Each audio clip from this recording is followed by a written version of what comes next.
This week's episode of the Slash Filmcast is brought to you by Bonnaroo.co.uk, the State Department of Fashion Corrections. New movie tribute t-shirts currently available on their site include tees for The Rock, Charlie Varick, Top Secret, and Highlander in sizes up to 5XL. American customers can enter the promo code FILMCAST for free shipping. That's BONAROO.co.uk.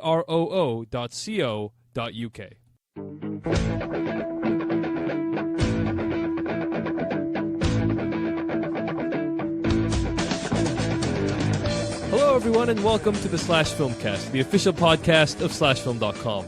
My name is David Chen, and with me are Devindra Hardware and Adam Quigley. Joining us today is one of the co-hosts of an insanely popular video/geek podcast, Jeff Kanata. Thanks so much for joining us tonight on the Slash Filmcast. Oh, it's my pleasure to be here. I'm a big fan of the show, man. Jeff, I believe you just completed a marathon today, right? That's right.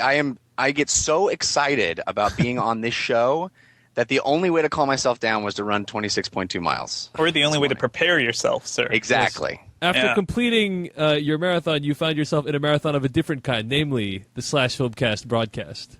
So yes, welcome. A much more difficult marathon requiring much more nimble skills. Exactly, at least in the mental department. So Yes.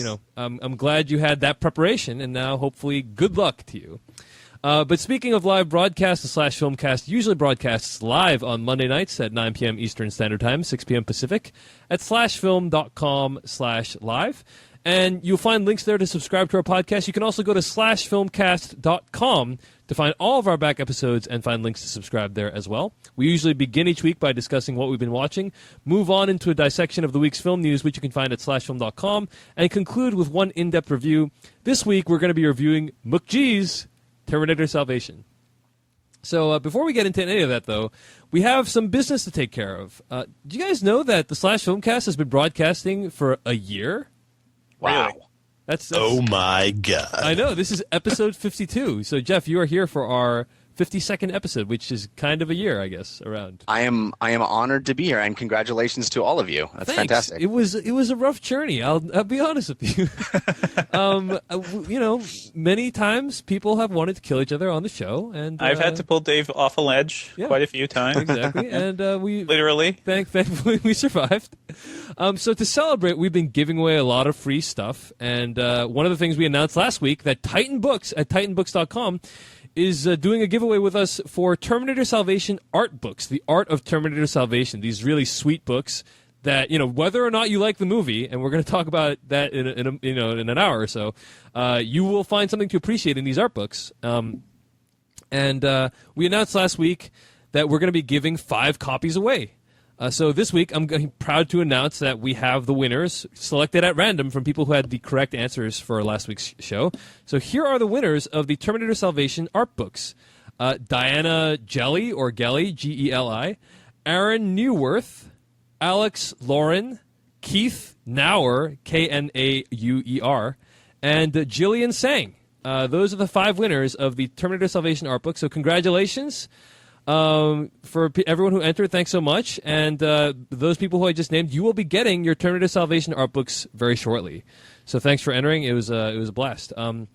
And wait, Dave, before we continue, I think we should make a new rule for contests from now on. If you have a hard to pronounce name, you can't win. I agree. That was kind of, and let alone like a hard to pronounce. That is very exclusionary. Let alone a hard to pronounce name that I am forced to pronounce, because everyone knows I am the butcher of names. Yes. You just got to be like NPR, and they always say, when you enter, be sure to tell us your name and how to pronounce it. Yes.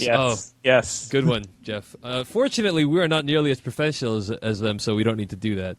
But okay. So anyway, that's not all, folks. We have another contest, actually. We have to give away 2 copies of The Curious Case of Benjamin Button on DVD, and this DVD is really kick-ass. It has a ton of special features.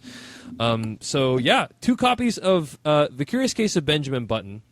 And in continuing with the masturbatory exercise of celebrating a 1-year anniversary of a podcast, and sort of to stoke our ego stroking, we are going to ask you to enter the contest. Email slashfilmcast@gmail.com and write in with either your favorite memory from the podcast in the last year, or B, your favorite memory from your own life while listening to the podcast.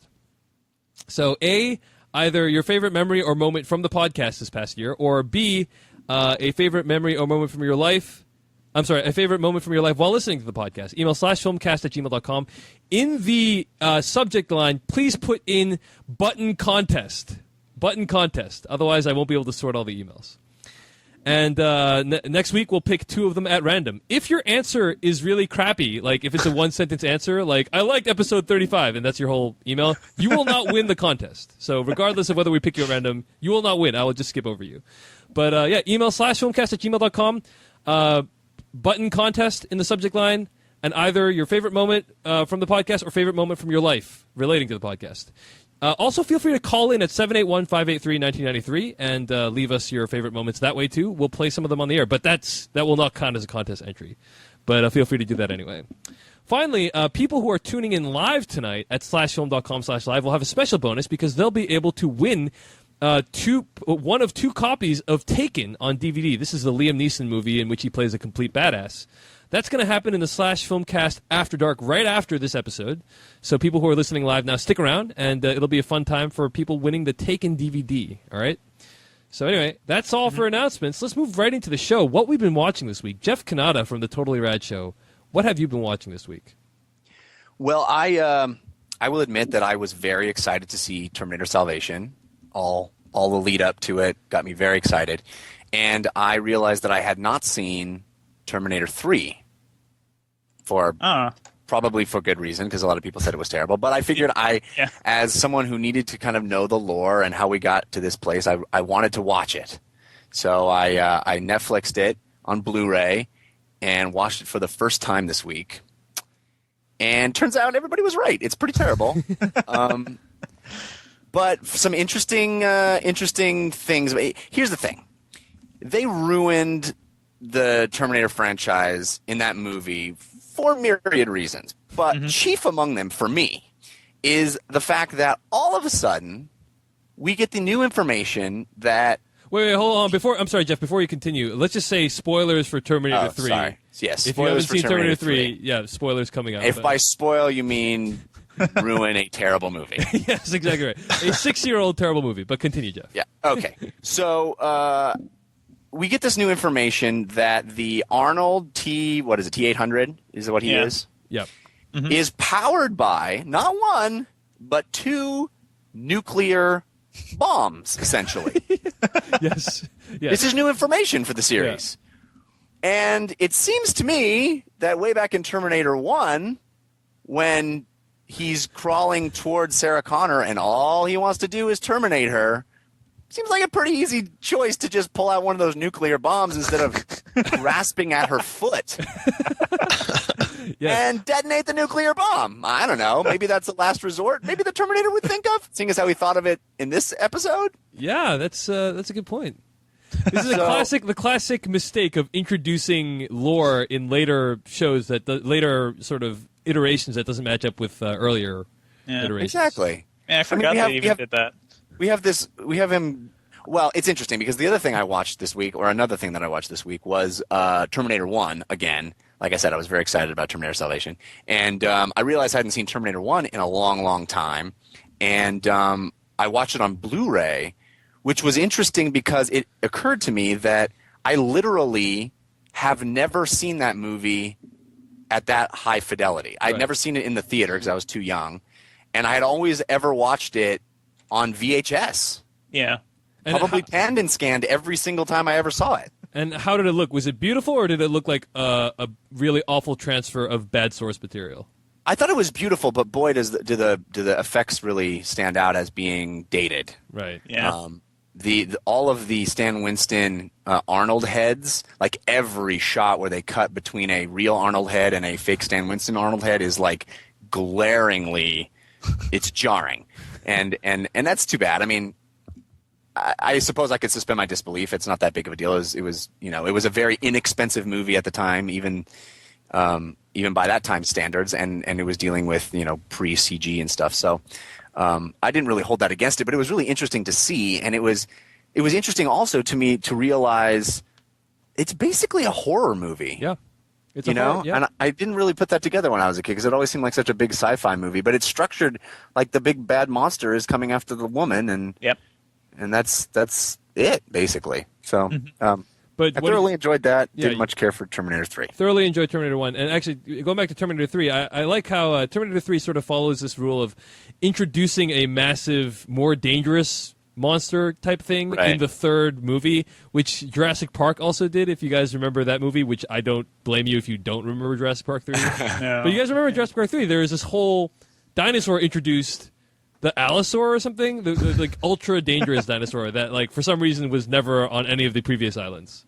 The Allosaur Crawley. Heyo. British joke. All right, but moving on. But also, like in the Terminator 3, they introduced the Terminatrix, right? Which is for some reason. Don't, Dave. For the rest of the future of this podcast, never say that again. Okay. Promise me this. I'm sorry, the TX. I should. There we call go. it, right? That's better. Dubbed the Terminatrix by John Connor. Who like. What is going on with the timeline of the like? What? Here's my question: why didn't they send the Terminatrix back during Terminator 2? You know what I'm saying? Yeah. There's a lot of stuff that will come up when we talk about Terminator Salvation of stuff that I didn't realize until seeing these movies really recently with the lore and stuff. But one of the things that I didn't watch Terminator 2 again recently, but I know in Terminator 1 they made a big deal about the fact that they sent back Arnold and then they sent back Kyle Reese and then they destroyed the ability to send anything else back. Mm-hmm. And in Terminator 2, did they explain how they managed to send more stuff back? No. But it was so awesome, you didn't really think about it. Yeah, that's what I figured. Yeah. Because it seems to me like you send back the lady to kill or kill mom, right? Mm-hmm. But maybe if we now have more technology to send people back, maybe we should think about a different plan. Yeah, or maybe we should try going back further in time rather than closer to Judgment Day. Yeah, exactly. Yes. Why do they keep getting closer? It doesn't. Anyway, it doesn't make any sense.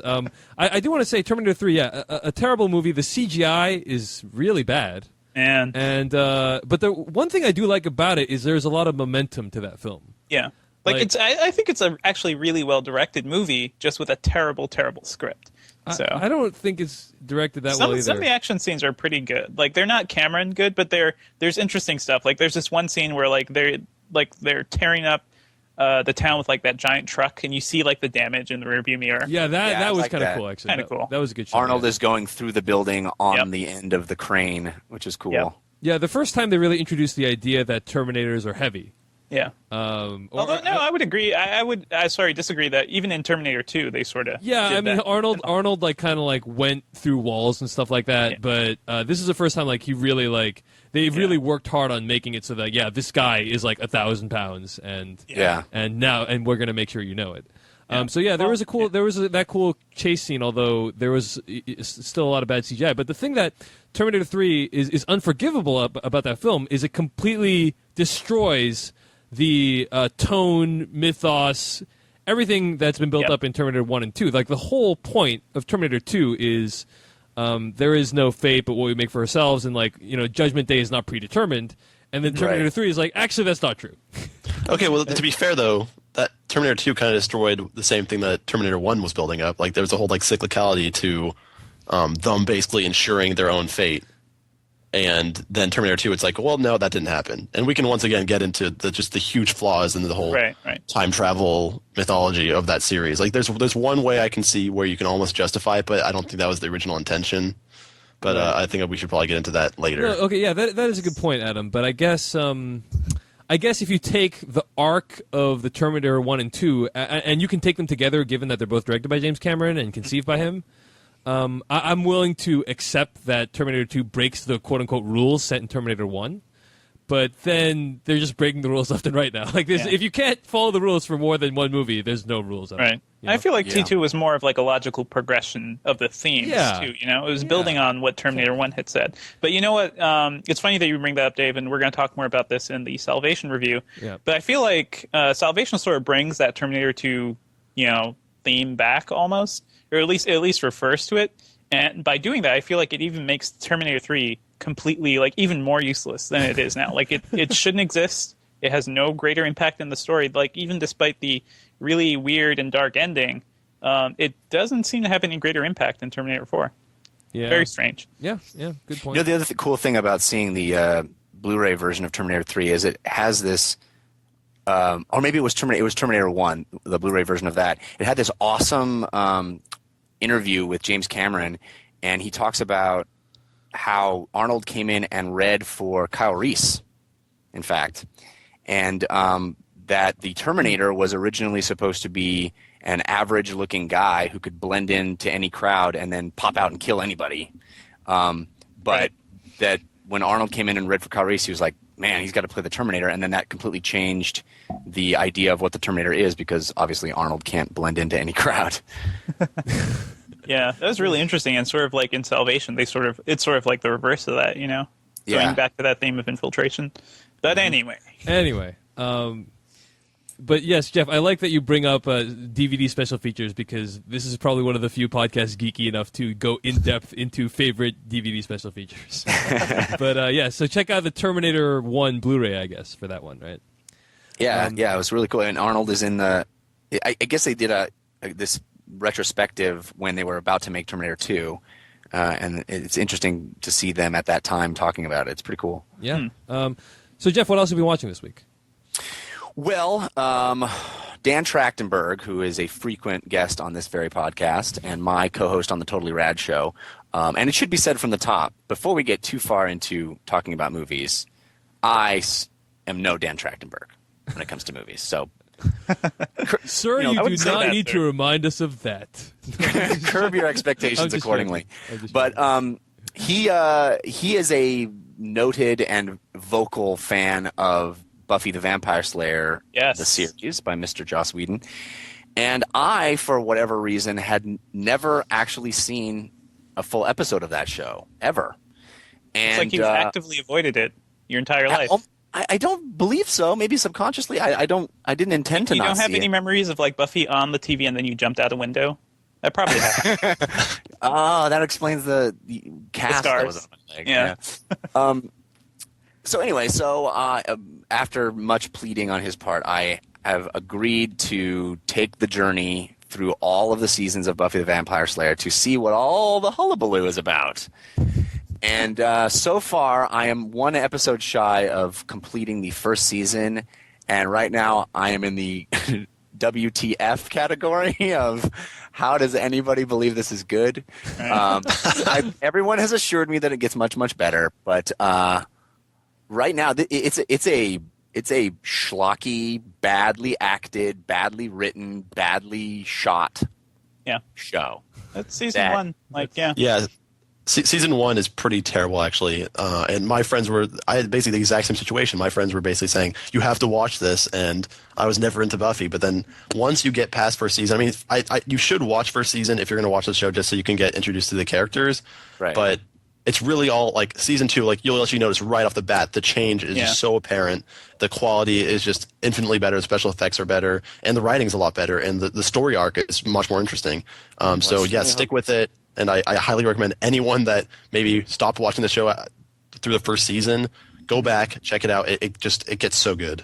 Well, I certainly hope you're right, because right now I'm enduring these episodes rather than enjoying them. And I was reminded last week you guys talked with Ryan Johnson about movie cliches that are annoying, movie conventions that you hate. And I was reminded of one that I hate in an episode of Buffy that I saw.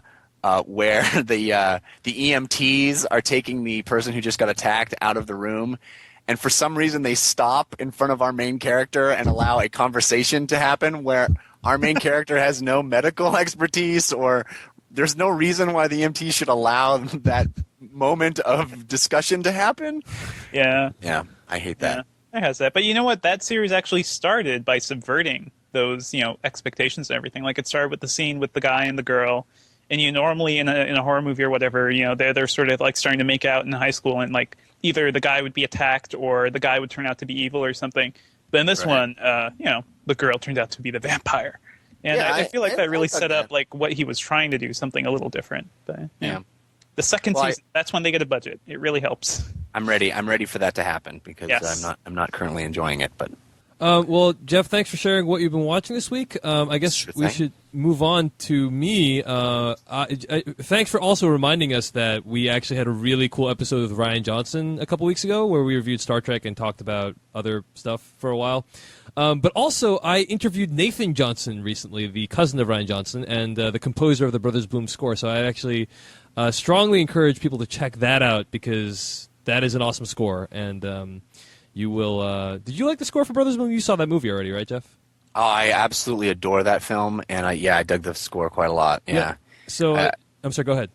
I was just gonna recommend while people are at it, checking out all that stuff that you mentioned. Also, check out Brothers Bloom if you haven't already. It's freaking amazing. Yes, agreed.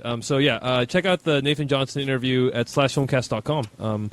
And let me know what you think. So also, hey, have any? I'm sorry to interrupt real quick, but have any of you guys listened to his director's commentary track yet? Oh, not yet. No. But I've seen Brothers Bloom twice, and I'm probably going to see it again in theaters, and I'm going to take it with me. The director. For those of you who don't know what we're talking about, Ryan Johnson released a director's commentary track that I guess you bring into the theater with you and press play at the beginning of the movie, which is pretty cool. And actually, real cool. Actually, people who tuned in live will remember that Ryan Johnson asked us if that was a good idea. And we said, yes. Sure. And, then a week later, commentary track appears online. I wonder... Coincidence? I think not. Did you do that? Do you use the commentary, Jeff, or are you just asking? I was asking if it's great because I'm kind of excited about trying that. Yeah, I will try and do that and let people know how it is. But when I do that, I will of course conceal my iPod and make sure no one can see the brightness or anything. Because anyway, all right. But moving on. So this week I watched two movies, or actually one movie, Up the Yangtze. I first heard about this movie on the Cinebanter podcast, and which is a pretty cool podcast. So people should check that out. But this is a movie directed by Young Chang, and it was an official selection at 2008 Sundance. And the movie chronicles the lives of people who some people who live along the banks of the Yangtze River, and how their lives are affected by the Three Gorges Dam construction project, which will result in that entire Yangtze Valley being flooded. So apparently in China, when they want to change the landscape, they're just like, hey guys, we're going to flood this entire area with 2 million people, and you guys have to leave, even though you've been living here for however long. And so... it started out excruciatingly. I was like, "Oh my god!" Patton Oswalt once did a sort of parody of NPR, what NPR is like at its worst, and it's like, "Yeah, we're doing a special on Guatemalan basket weavers today," and he's just like, "Oh my god, this is the most boring thing ever." And Up the Yangtze kind of started out that way. I was like, "This is really slow voiceover, and the Yangtze River is 1,500 years old, blah blah blah," and I was just like, "Oh my gosh, this is going to be excruciating." And then about 15 minutes in, this movie gets really good because it goes into these people's lives and how in particular this one girl's life whose family lives on the banks of the river, and they're dirt poor. They live literally in a shack. The guy drinks their water comes from the river. They have to drink water from the river. They don't have any money to send the girl to school, so she has to go work on a cruise ship. And you come up with two things when you see this movie. Number one, the cinematography is gorgeous. And I'd highly recommend anyone see this movie if they're looking for a cool documentary about China, a beautiful documentary about China. But also number two, after you see this movie, you will get down on your knees and thank God for the life that you have in America, because really we have it very, very good. If you have 3 meals a day, filtered water coming out of your tap, and I'm not talking about Brita, I'm talking about water that doesn't have crap in it.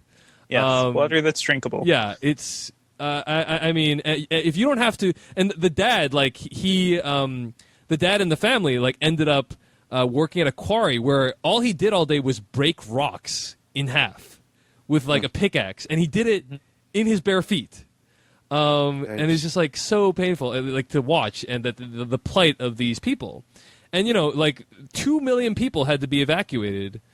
from the Yangtze Valley, and it's just like, yep, you guys got to get up and leave now, and we, like whatever your new circumstances are, we can't help you out.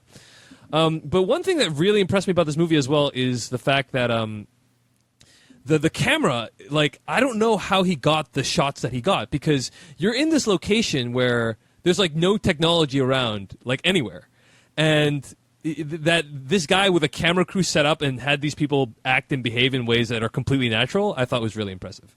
So anyway, I'm not going to go too much longer about this movie because I know probably most of you aren't interested in it. But Up the Yangtze, beautiful film. Add it to your Netflix queue if you want to see a compelling documentary about the trials and tribulations of rural living in China.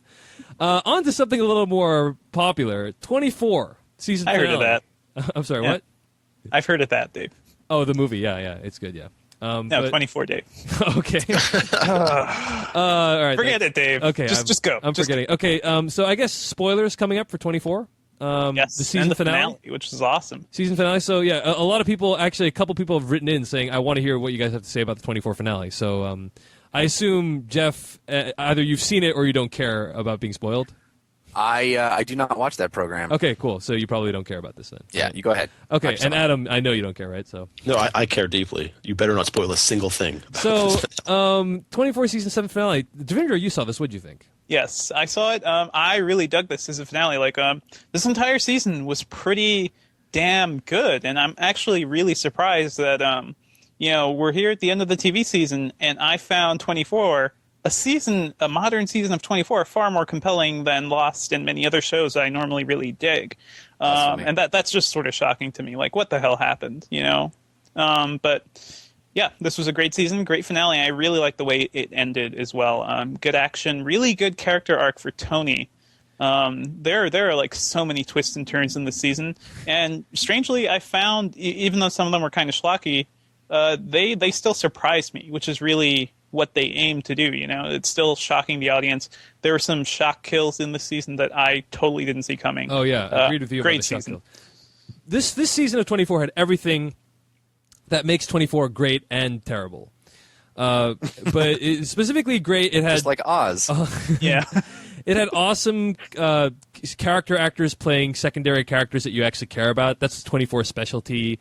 Tons of twists and turns, most of which didn't make any sense. And the bad stuff, the torture stuff, I still don't like. Like, I like how they ended it with the dark ending with Agent Walker like coming to the dark side of torture. But the problem with the show is that it perpetuates the viewpoint that torture works in this situation. Sure, but you know what? It's 24 is entertainment. It's a TV show. Yeah, and we see this. We see this a lot in action. Congress. Yeah, tell exactly. it to Congress. Tell That's that the to problem. people. Like, people can't say like, look at 24 and it works there. Except this is fiction. No, it is not.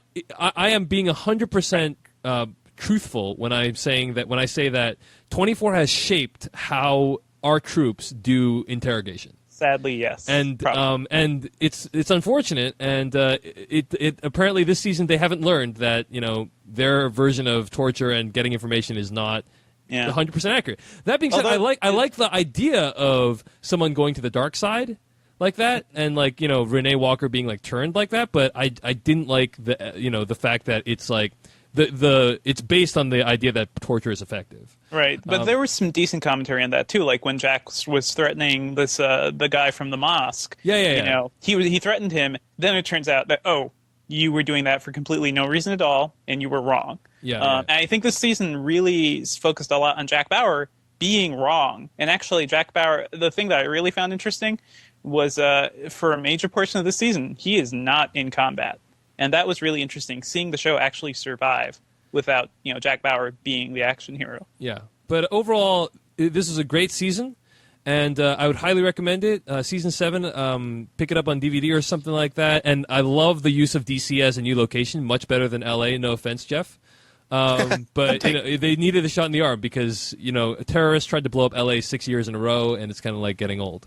Yeah. Can I say something quickly about that DVD? It came out the day after the finale, which was kind of awesome. Blu-ray and DVD, day after the finale airs. This is the future, people, and I think they're really looking at that to see how well it's selling, to see if they're going to keep doing it for other shows. Yeah, it's awesome. I hope they continue it because it's a cool technique. Well, a couple of things I wanted to bring up about the finale of 24, though, that kind of I didn't like that much. Mike Aparicio from Chicago, Illinois, wrote in, I almost spit my drink out last night on the season finale of 24 when Agent Walker shot a keypad to prevent anyone from entering the room while she was apparently sent to interrogate a prisoner. You guys may have ruined TV and movies for me forever, because that's one of the cliches we brought up that we hate in movies. Also, this 24 season finale managed to employ a double whammy of two horribly warmed-over cliches in action movies. The guy who discovered later that his wife, who was killed, was pregnant, and the guy who prolonged his killing of another guy to deliver a monologue that resulted in that killing getting interrupted. All in the same scene, mind you. Both of those cliches happen in the same scene, by the way. And then, yeah. And I think for Tony, you're right, good character arc, but I think one sort of twist too many. Tony was basically pulling a quadruple cross. Yes, if you know what that, I don't even know what that is. But you know what? In the universe of 24 and the shit we've dealt with in certain other seasons, it works. And I honestly can't wait to see I can't wait to see Tony next season, like shackled up, Hannibal Lecter style. I can't wait to see that dynamic because the season really portrayed Tony as like the dark side of Jack too, like Jack gone completely bad. Yeah. Especially after the way season 1 ended. I found that really compelling. That was pretty good. And also. I don't remember what I was going to say. Sorry. Kim Bauer. Kim Bauer. Kim Bauer shouting, "Damn it!" Kim Bauer shouting, "Damn it!" was awesome, and also Kim Bauer actually being moderately useful. Yes, was awesome.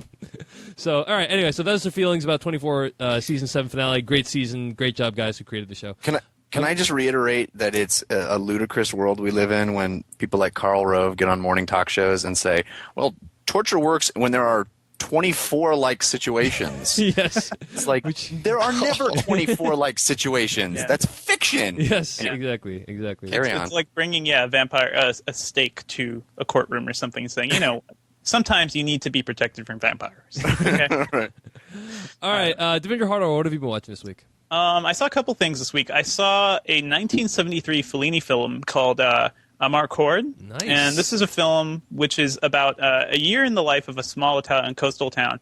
And it's sort of like one of those classic movies. It's a little bit of everything. Like there's comedy and there's comedy, drama, all sorts of stuff. There's a wedding. There's a funeral. It fits in a lot of stuff.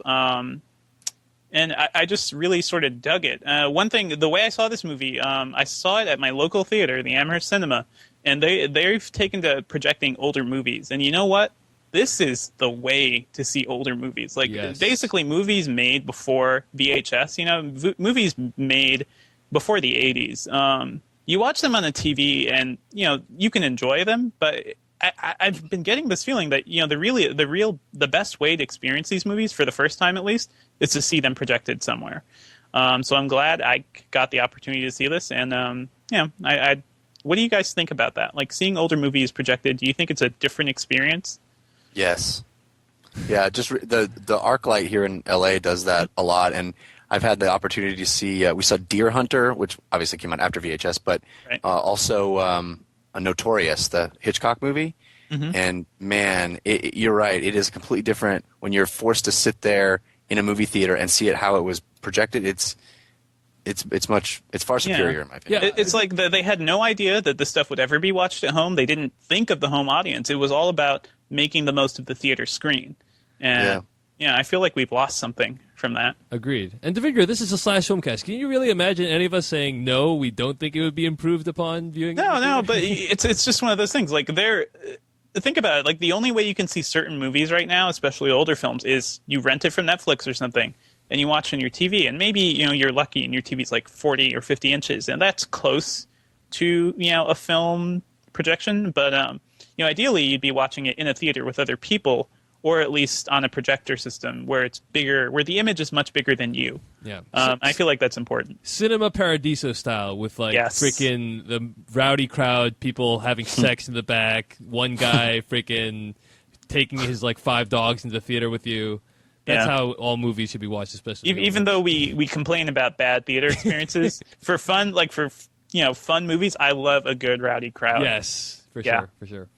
What else have you been watching, Devindra? I also saw the first episode of Glee, which is the new Ryan Murphy show, and this is the guy who created Nip Tuck. And this is a new series he's doing on Fox, starring quite a few people, but most notably Stephen Tobolowsky, who we love here. Yes, Stephen Tobolowsky, for new listeners, has been on the podcast before. So subscribe to the show and check out back episodes with Stephen Tobolowsky, because he is the man. Awesome episode. Yeah. Awesome. Thanks. Of Glee or Stephen Tobolowsky on our show? Both. Okay. I mean, oh no, Glee. You said Glee. No, I did not like. You didn't like Glee. Well, let me just say the show is about a high school teacher who's sort of feeling, listless and directionless in his life, and he's found a lot of joy in helping to direct the Glee club at the high school. And the show is like part comedy and part musical, but I think it really works on a few levels. A lot of the sound, a lot of the musical numbers are just hilarious, and you guys may have heard them doing, what was it, the Journey song? Yeah, Don't Stop Believin'. Yep. That's released on iTunes, and seeing the way it's actually portrayed in the episode, I thought it was kind of well done. But there was also another one. There was there was Rehab. a big musical number of the Amy Winehouse song. Rehab, right? Yeah, of Rehab, and you have to see this thing because it's a production of like a super expert high school glee club that's won all sorts of awards performing this, and it's sort of amazing, and it's sort of shocking that you have to think about how expensive it would be or how difficult it would be to choreograph something like this. As a comedy, I think the show works pretty well. It's sort of wacky, and I actually see it a lot like Hamlet 2 if it was less like completely batshit insane. Yeah, less slapstick. Yeah, less slapstick. It's like Hamlet 2, except as a musical. And I really dug it, but I know this show has polarized a lot of people. So what do you guys think? Let me ask Adam quickly, what did you think of Glee? I actually liked it a lot. I definitely agree the musical aspect of it, I think, really helps it. I feel like it keeps the pace going and it keeps the show just feeling really entertaining all throughout. It's so fast-paced. Yeah, exactly. Like I feel like even though I wasn't laughing out loud throughout the entire thing, I was just really just sort of enraptured by the pilot. And I had heard nothing about the show, which I'm probably alone there because I don't actually watch TV, but apparently they were advertising the hell out of this on Fox. But I was kind of I think my favorite aspect though is just sort of the satirical elements. It kind of reminded me of Summer Heights High in the way it sort of just has this sort of semi-biting commentary on high school drama and high school cliques.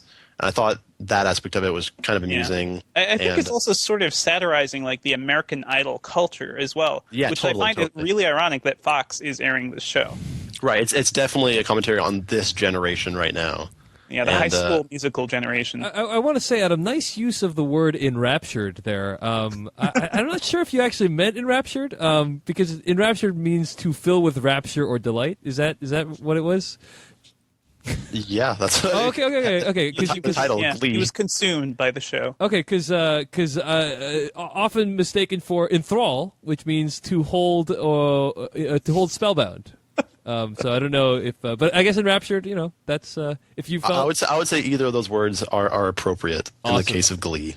All right. Sure. Well, Jeff Kanata, we got to ask you to take a dump on the show. What's going on? I am baffled. I am baffled by this reaction. I do not see anything in the show that is remotely interesting. I'll give you that the musical numbers were pretty decent, but I would much rather listen to actual Journey than what they did. But okay, if that's your thing, I'll give you that. But the characters and I do not, both of the shows that you referenced, Hamlet 2 and Summer Heights High, I find wonderful. I love both of those shows, and I do not see any element of that level of wit or satire in this show at all. The characters are completely devoid of any interest for me, but they're also kind of based on these cliches. Like, for instance, the Stephen Tobolowsky character, for example, is a borderline offensive. It's nothing. It's a two-dimensional. I mean, I'm not blaming him as the actor. I'm just saying the show itself seems to be a series of two-dimensional people that felt completely predictable, and I never got any of the wink, wink, nudge, nudge. This is all a smart take on this that's supposed to be subversive. Yeah.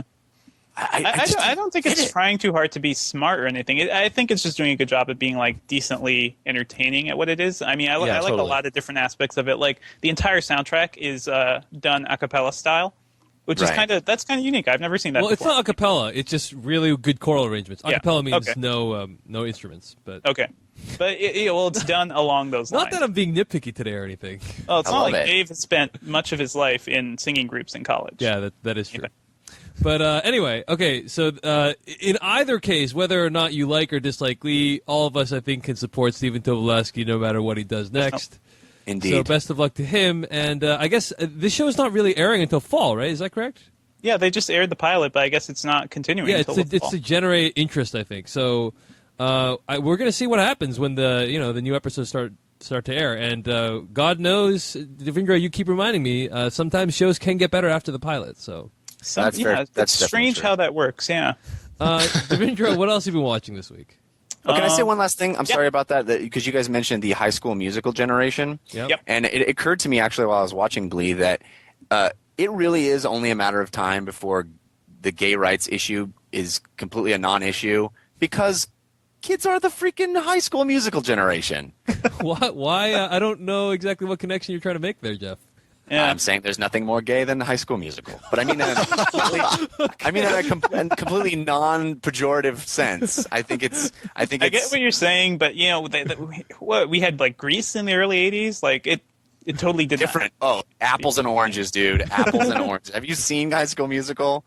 Me neither. No. But if I had, I would. All right. Well, before we continue, I want to remind our listeners that the views of Jeff Kanata do not represent the views of the Slash Filmcast or its I affiliate. honestly mean that in a non-pejorative way. I'm not saying it's gay and it's lame. Right. No, I think know what you're saying. it's just kids growing up with those role models, they cannot possibly harbor any ill will toward the gay population.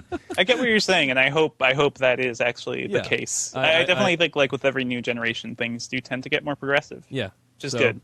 Yeah, I agreed, and I say that as a Christian. So, Devindra You're Harder, implying, Dave? I'm implying, dude. You know what? Let's not get into it. But you know what I'm implying, and I'm not afraid to imply it. Devindra Harder, what have you been watching this week? The only other thing I saw is the Party Down finale, which that aired this week, and actually Kristen Bell guest starred in it too, and she was hilarious. So this show is, it's done for the season. It's only like 9 or 10 episodes, I think. It's a really short season, but it's entirely available to watch on Starz Online and also on Netflix Watch Instantly. It is awesome. I'd recommend everyone check it out, and I know you dug it, Adam. Yes. This season finale. What is it? Yeah, see, like no one knows about the show, and it's really pissing me off. Yeah. No matter how many times I recommend it. Yeah. So Party Down is a show that was started by the creative Rob Thomas and a couple of his friends, including Paul Rudd. And they've been working on this idea for a couple of years. But by creator Rob Thomas, not creator of Rob Thomas, right? Creator of Veronica Mars. Yeah. Okay, got it. Yeah. So yeah. Creator of Rob Thomas is Mr. and Mrs. Thomas. I would assume so. Exactly. But yeah, it's just a show. It's sort of like The Office, except it's about a catering company, and it's basically about Hollywood. Yeah, people who have failed in Hollywood who are now working in a catering company. So take like Entourage, except make it entirely about losers and do it semi-Office style. I think that's pretty. Yeah, and awesome. it airs on Starz, which is probably why you haven't heard of it. Yeah, Right. and it has a really great cast. Martin Starr, Lizzie Kaplan, and Ken Marino, who is in tons of the stuff from The State. Just great cast. Yeah. You say their names, and it's like people probably aren't familiar with them. But once you actually watch the show, you'll just every person will be like, "How the hell do I know that person?" Yes, they've been in many things. Yeah, they're all great in it, and every episode has like just a great guest star. Kristen Bell in particular, like the season finale, I just thought she made that episode. She's so funny. She basically plays this really uptight person on a competing catering company, and I got the feeling that she's going to become a recurring character based on how the episode went. So I really hope they continue that. It has been renewed for a second season. Yes. So I just cannot wait to see where the show goes, and hopefully, I feel like it's going to be the same thing that happened with It's Always Sunny in Philadelphia, where it just slowly builds up once it gets released on DVD, and then it becomes extremely popular. Yeah, That's I hope what so. I'm hoping for. Fingers crossed. It's Always Sunny in terms of style and everything. And actually, Fred Savage has directed quite a few of the episodes too. So it's like it's sort of that line of comedy. Like it's sometimes kind of mean and sometimes just kind of soul crushing because the show is basically about people whose dreams are constantly shit upon. Yeah. Except it makes fun of that. It's a very, very bitter, cynical show. But the cast is great, and it's so good. Like, if you're a fan of Veronica Mars, pretty much in every episode there is somebody from that show in this, doing really good work too. Awesome. I've added it to my Netflix queue, and hopefully I'll watch it so we can continue the nonstop plugging of Party Down on the podcast. Good. All right, guys. I think that brings us to the end of our What We've Been Watching segment this week. We're going to take a quick break. Stick around, and we'll be right back with film news and a review of Terminator Salvation.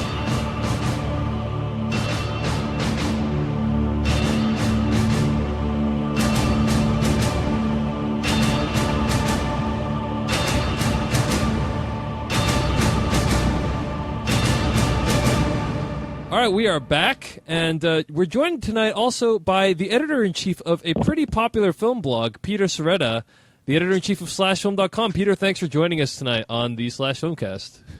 Dave, thanks for having me. I barely find my way here with this new layout. It's what new navigate layout? Through the top nav bar. What new layout are you referring to, Peter? Talking about the new layout that we've been working on for like the last year, and I'm so glad it's up. I also, and you know what? Also, I'm glad about. I'm glad that Jeff Kanata is finally on the show because. Oh man, that's nice of you to say. I'm a huge fan of the site. I'm a huge fan of the redesign, and I'm a huge fan of Peter Serretta. Well, thanks, Jeff. But yeah, I'm surprised. Why haven't we had him on sooner, Dave? Yeah, why? I had to resort to begging. Dan just sort of kept hogging it. Yeah, yeah. I've already established that I am no Dan Trachtenberg. That's right. Although you pull in a bigger audience than Dan Trachtenberg, apparently. So that will factor into Dan future. of that. You guys are gonna have to compete. That will factor And into he future runs marathons. And he runs marathons. Exactly right.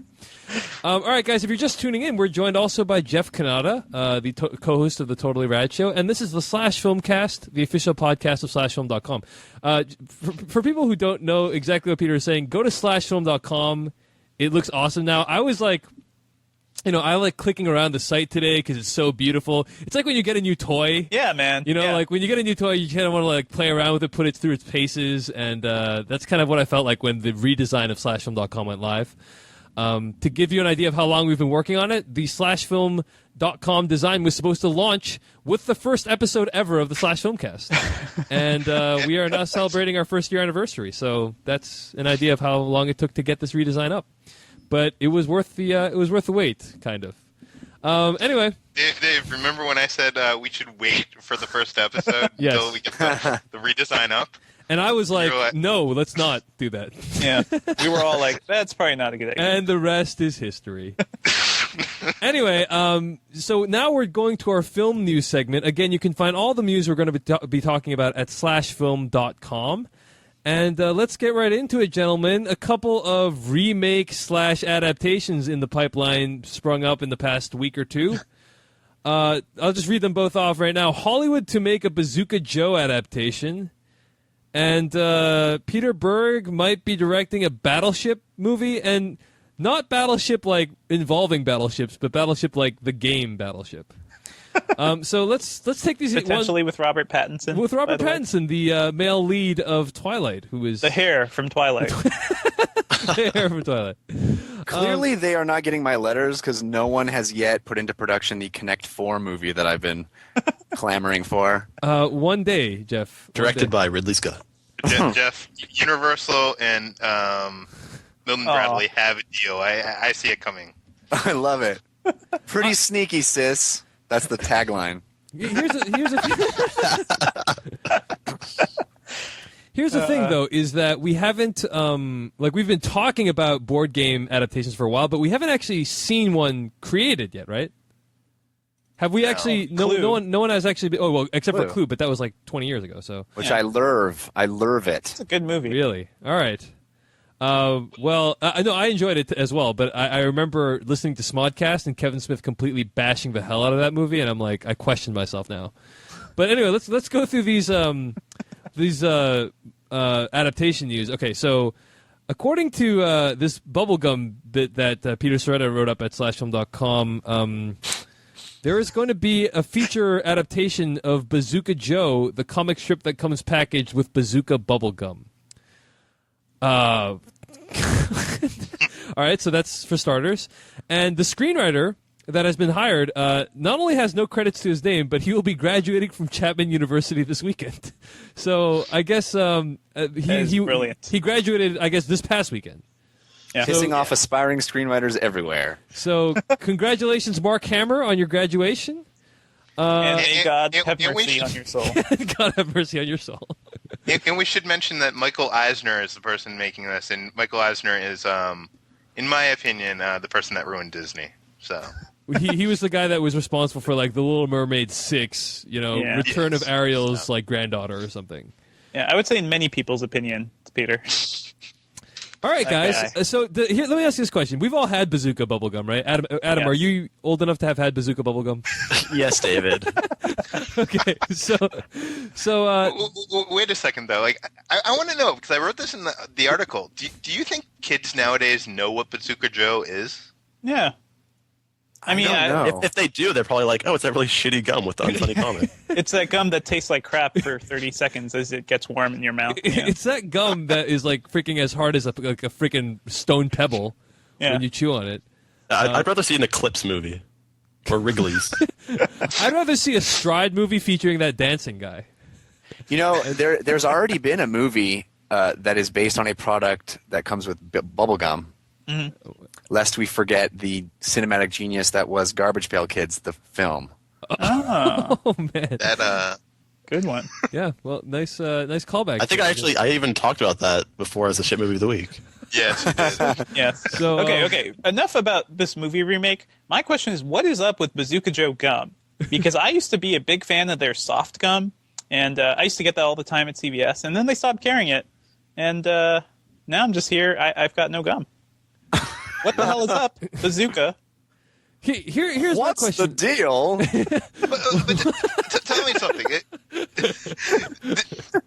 This is my big problem with all these adaptations. Is it seems to me that there's two reasons to do an adaptation. It's if like the property is like this great story, a great character that will translate to the big screen, and it has a following, or the name brand will sell the movie. Right. Or complete desperation. Well, you have to thank for this. Pirates of the Caribbean. I guess, yeah. I mean, but even that, at least, there is some kind of visual, cinematic imagery associated with the ride. Yeah. Whereas I would relate this more to like the Hasbro shows from the 80s. And I think if this was announced as like a TV cartoon, Saturday morning cartoon show, I'd be like, yeah, that's okay. I grew up with that. Tell me this. We have 5 people on the show right now. Tell me who is Bazooka Joe without anybody looking it up. He is I want to know guy. some information about Is an him. eye patch? Yeah, I don't even know about the. Yeah, he has eye patch and he has friends. Can I be devil's advocate on this for 1 second? I mean, obviously, all of our first reactions was this is dumb, and I don't dispute that. But let me just for a second say that sometimes the best adaptations are when it's pretty much a blank canvas. Yeah, like Pirates of the Caribbean. Yeah, exactly. When you can really sort of invent your own lore and no one's going to be there to dispute anything because no one knows anything about it. Yeah. Right, but it's still like it involves gum, right? Like, are they not going to actually have gum and be involved in the They will he actually has a to bazooka. somehow save the world. Yeah, if it's like a hard R movie about a kid with bazooka, then I'll totally watch it. And they have to have it be like a tie-in with gum. This summer, Bazooka Joe blows the shit out of everything. I would totally watch that. All right. Well, I think we've exhausted all the avenues of conversation with that news item. Yeah. Moving on, apparently the Battleship adaptation, Peter Berg, the director of such films as Friday Night Lights and Hancock, is in talks to direct a big screen adaptation of Hasbro's board game Battleship for Universal Pictures.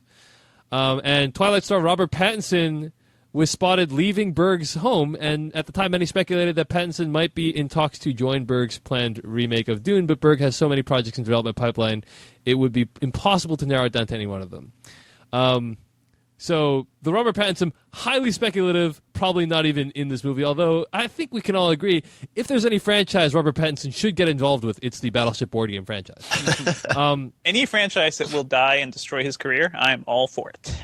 That being said, what are your thoughts on a Battleship movie? Any thoughts? Here's my thoughts. It's like, why are we thinking about remaking these shitty board games when there are tons of epic, awesome board games that are made internationally? Yeah, like Settlers of Catan. You could totally make a really... I'd be really interested to see a movie adaptation of Settlers of Catan just because that game actually requires skill. You know, there's actually something going on. I mean, a lot of the European games, like a lot of the German games, are just sort of so damn, interesting and complex that you could probably make an interesting story around it. This is fucking Battleship. You know, the funny thing about this is if I see a movie that is like badass naval battles and directed by Peter Berg, and then it's called Battleship, I won't even think of the board game. Yeah, that's because true. Battleship is a legitimate title for a naval movie. I think a good movie could be made of this, just like what you said. But tell me this, like, is that them buying the name Battleship, is that going to sell any more tickets or hurt the movie? Why? I don't know why they even need to buy it. Why don't they just call it Battleship? And then, Yeah, seriously, it's not even necessary It's to not like associate there's a lot with of the plot associated with the Battleship game. In fact, that is one of the least plotted games ever. Like this, even freaking Candyland has more of a plot than Battleship. Yeah. The only thing they have to avoid is a Battleship-like display on the bridge somewhere, which they're using to plot their attack. Actually, guys, you guys realize a while back, I think a few months ago, we asked people to write in like script ideas for like based on like a board game or something like that, and somebody actually wrote in a Battleship adaptation. Really?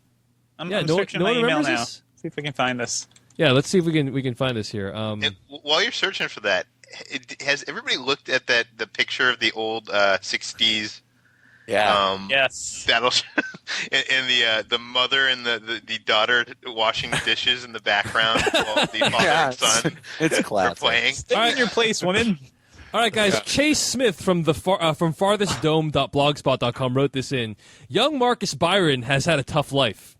His parents were slaughtered by an elite invisible naval force that attacked his hometown off the coast of California. Marcus seeks revenge on this fleet. He joins an American naval force that is seeking out the invisible navy. He starts off as a cook on a battleship captained by Captain Ryan McMartis. He impresses the captain with his amazing omelets and the captain makes him a gunner. They are attacked by the invisible navy multiple times and eventually are down to one ship, Byron's ship. After many bombardments by the invisible navy, Marcus comes up with a brilliant strategy: move the ship over. They proceed with this unheard of and controversial move, and in the end, defeat the invisible navy. Starring Ryan Reynolds as Marcus Byron and Patrick Stewart as Captain Ryan McMartis. Directed by Tony Scott. Although I guess that's not going to be true, but. Did you actually read that on the podcast before? I did. You guys are terrible for not remembering. Oh God! Do you realize what probably happened here? What? They saw this. Yeah, they heard it. They heard this. And they thought that's a fucking brilliant idea. Yes, exactly.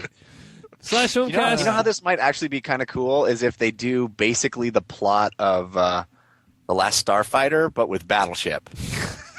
Like he's really freaking good at Battleship. He's like the best Battleship player ever. And the Navy and he just reads like letters and numbers. G4. And they're like, they turn to him, hit. And he's like, cracks his knuckles. And then it has to end with like an epic line. You sunk my battleship. Adam, I got chills just now. I'm not going to lie to you. Just got chills. You know, I'm starting to think this movie could work. Yeah, all right. Yeah. Good point. All right. Trailer was also released this week for a new film, Guy Ritchie's Sherlock Holmes starring Robert Downey Jr. So let's check this out. You can see the trailer. We're going to play it in our window at slashfilm.com/live. If you are not tuning in live and listening at home, go to slashfilm.com using nifty redesign. You can click on movie trailers at the top menu and find it very easily. So that's pretty nifty. Here we go. This is a trailer for Guy Ritchie's Sherlock Holmes. I have a request. Someone I want to see. Sherlock Holmes. Mr. Holmes, you must widen your gaze. You underestimate the gravity of coming events. The tomorrow at midday, the world as you know it will end. Well, there isn't any time to waste then, is there?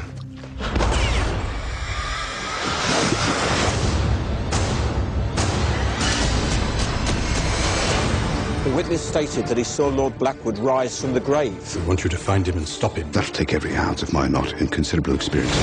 This may be a hobby to you, Mr. Holmes, but I do it for a living. It does make a considerable difference to me having someone with me on whom I can thoroughly rely.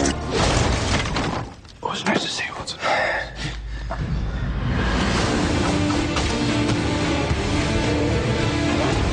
You've never complained about my methods before? I never complain. When do I complain about you practicing the violin at 3 in the morning? Or your mess? Your general lack of hygiene, or the fact that you steal my clothes? Be a lady? All right, I think that's enough.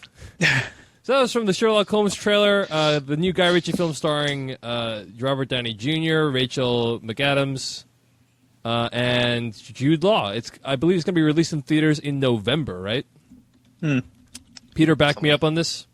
Something like that. I don't have it in front of me. Dave. IMDb says 25 December. Okay, Yeah, Christmas. Maybe December, Christmas yeah. of this year. All right, cool. So what did you guys think of this trailer for Sherlock Holmes? Peter, what did you think?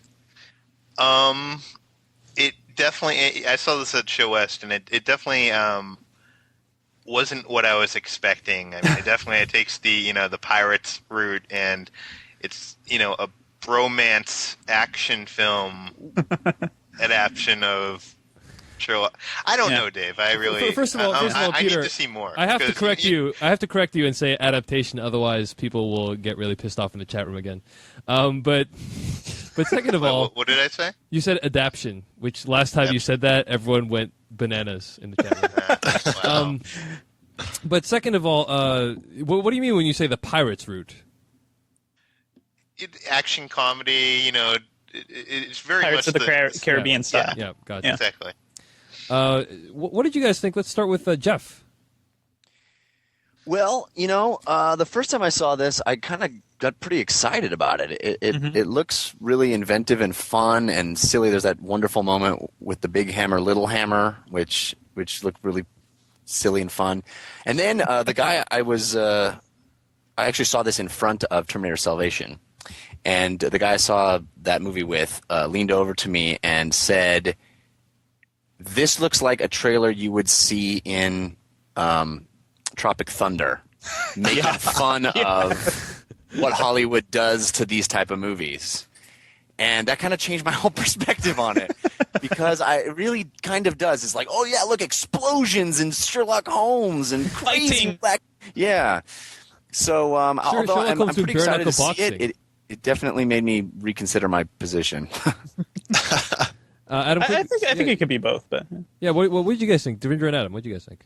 I definitely think it looks fun, but I can't help but feel similar that this looks like a typical Hollywood blockbuster version of a classic property, like just explosions and very little thinking.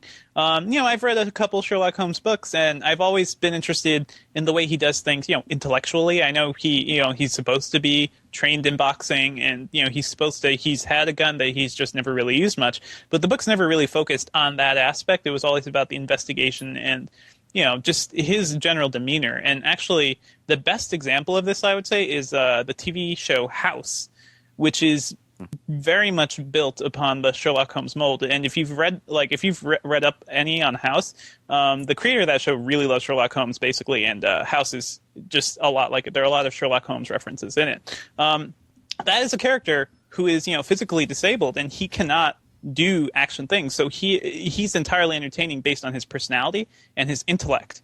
And that's always what I've wanted from a Sherlock Holmes movie. Robert Downey Jr. is going to make a really entertaining Sherlock Holmes, but it's this other stuff that they're focusing on that has me a little worried. Adam, quickly, what did you think? Yeah, everybody else has pretty much summed up my thoughts. It does look entertaining. It would probably be a lot more appealing if it wasn't called Sherlock Holmes. Yes.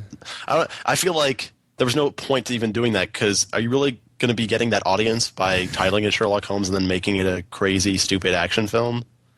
Yeah. I don't see the purpose in that. It's kind of like the whole battleship thing. Well, one thing that strikes me about this trailer is it has so much more energy and liveliness than anything Guy Ritchie has done recently, I feel.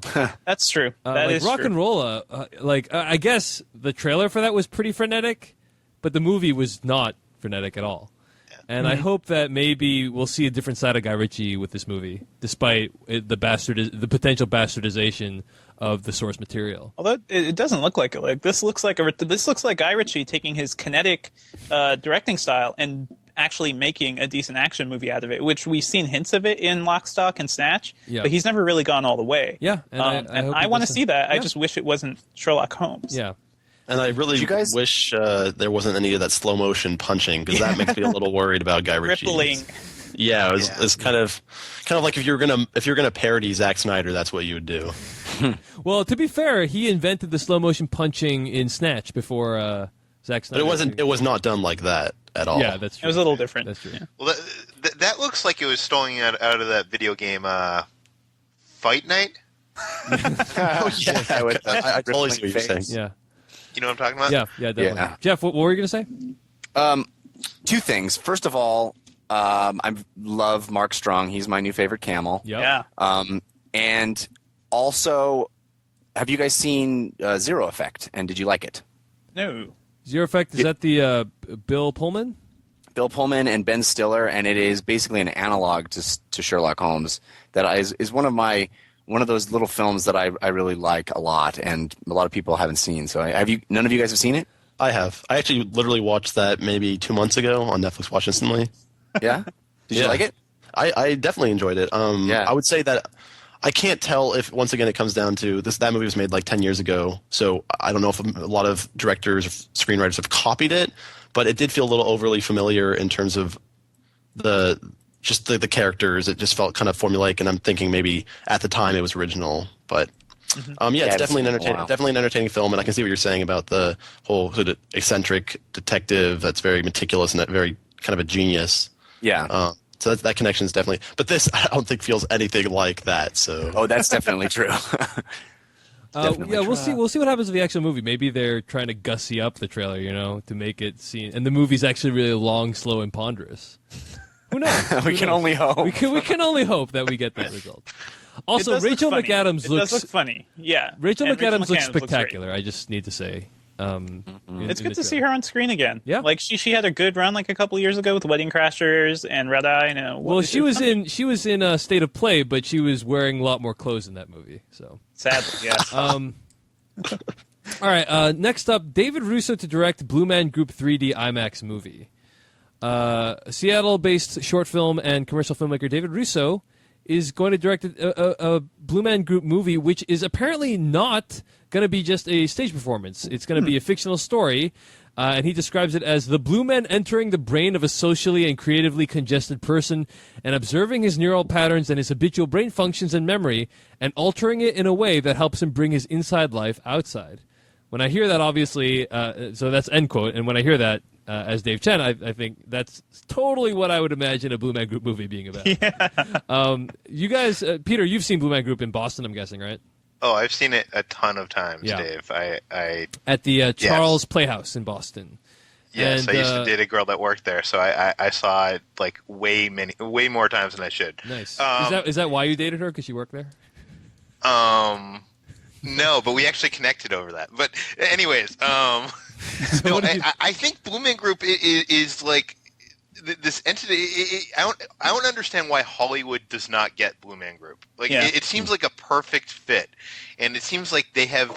I mean, the music. Like if you listen to their first CD audio, it would be perfect for almost any movie score. And I think they've been on 3 movies, and every one of them have been horrible, like Robots and Terminator 3 and something else. And this movie, I don't know, the idea sounds good, but you know what worries me, Dave, is that they're only going to be showing this at IMAX theaters that are attached to science centers or museums.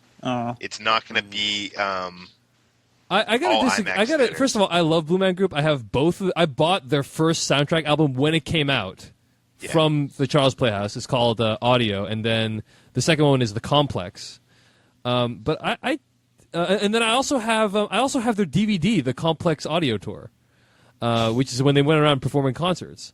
And I got to disagree with everything you said there, Peter. I mean, I love them, but they are really weird. Like, I don't think they're necessarily that mainstream. Well, I mean, musically, you could easily fit their stuff into a movie done well. Yeah, that's what I was saying. Oh, okay, gotcha. Their music, like, I don't understand why an independent filmmaker or something hasn't connected with them, or a Hollywood film. Like, their music from that first CD is incredible. Yeah, and I was in like film editing and video editing at the time that came out, and you know how like Requiem for a Dream was the score for that was used in everything back then. The Blue Man Group music was used in everything because it was just so easy to go with any kind of edit. So that is a great album, and the really creative instrumentation in that album. They actually have a booklet. A lot of like CD like inserts are like really useless these days, but the booklet in that was actually really good. They explained like what instruments they used and stuff. Right. But I feel like we're missing, I guess, what the point of this movie would be, because they also do a really good show as well. Yeah. And I sadly have never seen them live, but I've seen their stuff, like the sort of wacky stuff that they do on TV. I think in IMAX 3D would be really interesting and fun to watch. Yeah, I think so too. So I just want to throw this out there, just to say, like, get psyched for the Blue Man. Can I say one more thing? Yep, go ahead. Their show is really, really smart, or their old show is really about technology taking over and stuff, and the internet. And what worries me about them playing science museums is I think it's going to be dumbed down to kids. Do you know what I mean? It's going to be more of the Three Stooges than the smart stuff that's on their, in there. Actually, but Peter, like that is where you play the boring nature documentaries. is at the Science IMAX, isn't it? Like if they went for a mainstream release, then I would say okay, they'll probably dumb it down for normal. Yeah. This seems like it has the potential to be something pretty unique. So yeah, but people who actually go to museums, I think the museums assume that they try to be a little smarter. Yeah. Is it going to be a full-length film? Because some of those IMAX attached to science places are like a 35-minute, soaring over the Grand Canyon movie or whatever. At this point, it doesn't. At this point, I don't know if it's going to be full length, right? I don't think. Yeah. The big problem is that it still costs a shit ton to film in IMAX, and doing it in IMAX 3D is doubly, hard, and it must be more expensive too. So that's why those movies, don't cost so much. And it should be noted that the director David Russo did the Immaculate Conception of Little Dizzle, which played at Sundance this year, and it's a really, really experimental film about people pooping out creatures and a blue creature actually, and so it's a really weird pairing as well. So basically, he was born to make this movie. Yeah, faux shizzle. Indeed. All right, guys. I think we're about an hour and 15 minutes into the show, so I'm thinking we should just skip the MacGruber thing and go straight to the review, if that's okay with you guys. Sure.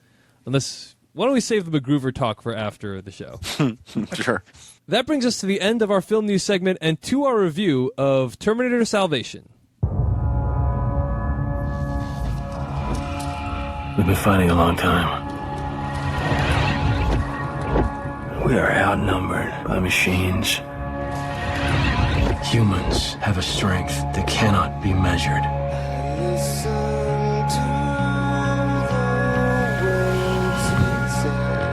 This is John Connor. If you're listening to this, you are the Resistance.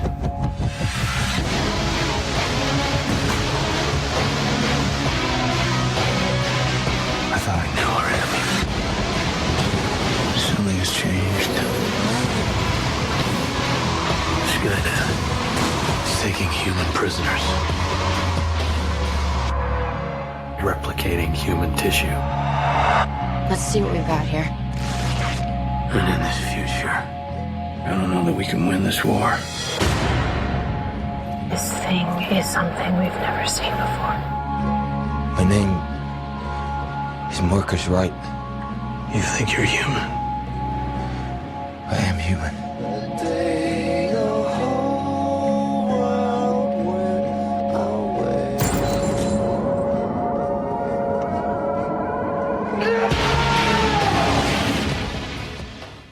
That was from the trailer of Terminator Salvation, the fourth Terminator film directed by McG, starring Christian Bale, Sam Worthington, Moon Bloodgood, Helena Bonham Carter, Anton Yelchin, and Bryce Dallas Howard. It was out in theaters this past Friday, or actually Wednesday, right? This past Wednesday. And this is a Slash Filmcast, the official podcast of SlashFilm.com. We're joined by the editor-in-chief of SlashFilm.com, Peter Soretta, and Jeff Canada from The Totally Rad Show. So, Jeff, why don't we start with you? And I want to ask you two questions. Number one, sort of tell me about your expectations for Terminator Salvation going into it, and then how well did the film live up to those?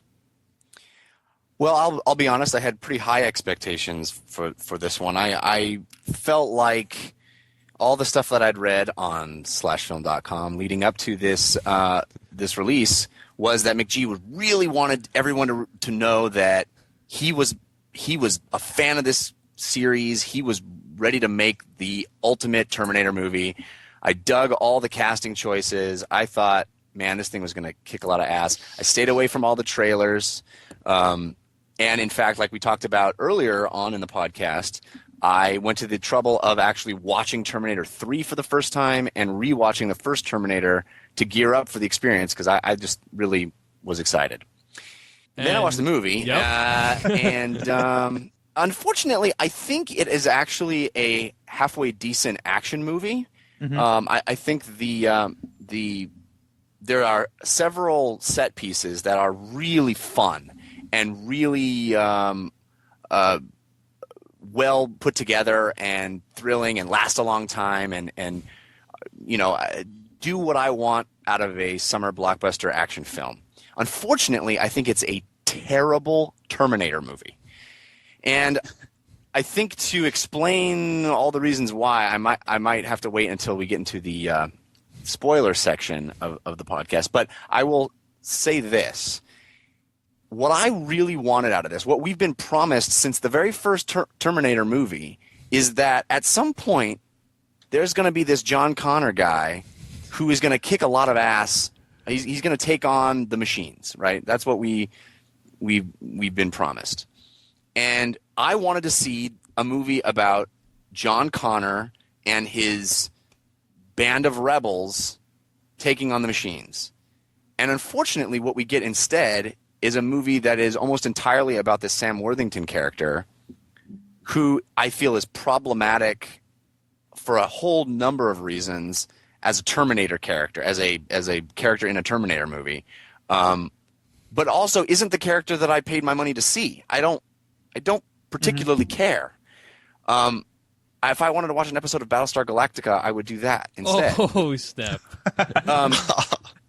But the Christian Bale, John Connor is almost entirely two-dimensional, and we don't really see him becoming John Connor. That's the movie I wanted. I wanted, how did that kid who we saw in these other movies turn into John Connor? We get all this paramilitary garbage about this established war effort and an established John Connor in it, and spend almost the entire film dealing with this subplot, which becomes the main plot of the Sam Worthington character. And I really, really dislike that as a Terminator fan. Yep. All right. It's not the movie I signed up for. So Jeff, I think that's really fair too. Yeah. You know? Jeff Canada says halfway decent action film and not a very good Terminator film. Peter Soretta, tell us about your expectations going into this film and what you thought, how you thought the film lived up to them. You know, I was pretty grounded, Dave. You know, I've seen every bit of footage that everybody's seen, plus probably more. I was on set for the film. I kind of knew where this, you know, was kind of going to fit, and I didn't expect this to be Terminator 1 or Terminator 2. I just knew it was going to be better than Terminator 3. And I think it kicked Terminator 3's ass. You know, there's so much. I'm going to be the sacrificial lamb here because I feel like I'm going to be the only one sticking up for this movie. But I feel like critics, I don't understand what happened. Like it seems like everybody's really, really bashing on this movie. And when I wrote my mini review on the site, I was almost scared to, like, fearing people were gonna, tear me apart. But then over the weekend, I searched Twitter. I saw, people responding. Mainstream people loved it. Mm-hmm. You go to IMDb, 7.5 out of 10. I know that's not a great indication first weekend. Rotten Tomatoes, the users, 72% out of 100. I don't think this is a bad movie. I think people are judging it not on it based on its own merits. They're judging it, in comparison to the first two films, and I think that's unfair. This is, the first film of a new trilogy. This is a entirely different entity, and the action scenes are completely kick-ass. The stuff that the Alfonso Cuarón Children of Men homages, or the long shots are great. Most of them, at least. That one with the helicopter, I'm not going to get into it, but amazing. I'm not going to say this movie is a great movie. It isn't a great movie, but it was a fun action movie, and I want to see more of this world. You know what I mean? I want to see the next two films. I want to see where John Connor goes. And you know what? I was more. You're right. You're right, Jeff. John Connor wasn't interesting in this film, but I was more interested in the Kyle Reese character and the Marcus character, anyways. Yeah. If there's anything in this film that really ruined this film, it was when Moon Bloodgood came into it, I think. Yeah. Wow. Okay. I didn't think. Okay. But, I don't know. I thought she offered an interesting distraction, Peter. Let me ask Adam quickly what you thought of the movie. Okay, well, first thing I did when I got home from my screening was I went on my computer and looked up who the fuck wrote it. Because holy shit, the screenplay was so fucking terrible. And I honestly, I actually was expecting the film to be decent, so maybe that was my fault for, hoping for something good, but I really wish I had checked out who wrote the film beforehand, because with McGee doing all that bullshit about Jonathan Nolan having a pretty significant part in rewrites on the script and giving notes, I didn't really check to see who else was participating in the script, the actual credited screenwriters, and apparently it's from the people that did Catwoman. Yeah. And Primeval, and they also wrote Terminator 3: Rise of the Machines. So I don't know. I probably should have taken note of that beforehand, because the dialogue is just so bad. Here, I actually, I realized that the dialogue, as it was transpiring before my eyes and ears, I realized it was bad, and I actually took the time to write down some of the lines from the movie. Here, there's a line where Kyle Reese says, "The most important thing that we can do is stay alive in here and in here," and he points to his head and to his chest. Hey guys. So that's what death tastes like. Yeah, the opening scene onward, I was just like, this is just horribly, horribly written. I do want to point out one thing that's really disappointing. Jonathan Nolan was a part of all the John Connor scenes. Yep. So seriously? Apparently the story is that he did like the John Connor scenes after the script was like totally being rewritten. Yeah. Okay. Wait. Let's clarify some backstory here. Is that originally McGee approached Christian Bale to be the Sam Worthington character, Marcus Wright, and Christian Bale became really fixated on being John Connor, but he wasn't going to be John Connor, because originally it was supposed to be that Marcus Wright was the main character of the story, and John Connor was basically a side character. But they changed it. He didn't even show up until the end. Right, exactly. So then, I think that would have involved another sort of fan riot if that had actually happened. I disagree completely with everything that basically every one of you have said about this issue, but I will get into that in a bit. But yeah, so essentially, Christian Bale, that was what so then they had to do massive rewrites to incorporate John Connor into the story more, and I think the weakness of the script is reflected in that. But I'm sorry, Adam, why don't you finish what you're saying? Well, first of all, that actually I think would have been really cool, and that would have been a cool way to introduce the John Connor character and build him up in the second film. So I kind of wish they had gone that route instead of having Christian Bale basically. This is the first time ever that he's actually disappointed me in a role, because, well, first of all, he doesn't actually have a character arc. He doesn't even have really a character that he's playing. All he's doing is shouting. That's his character. He shouts a lot. He makes speeches. My illustrious co-host Alex Albrecht said he's all Batman and no Bruce Wayne.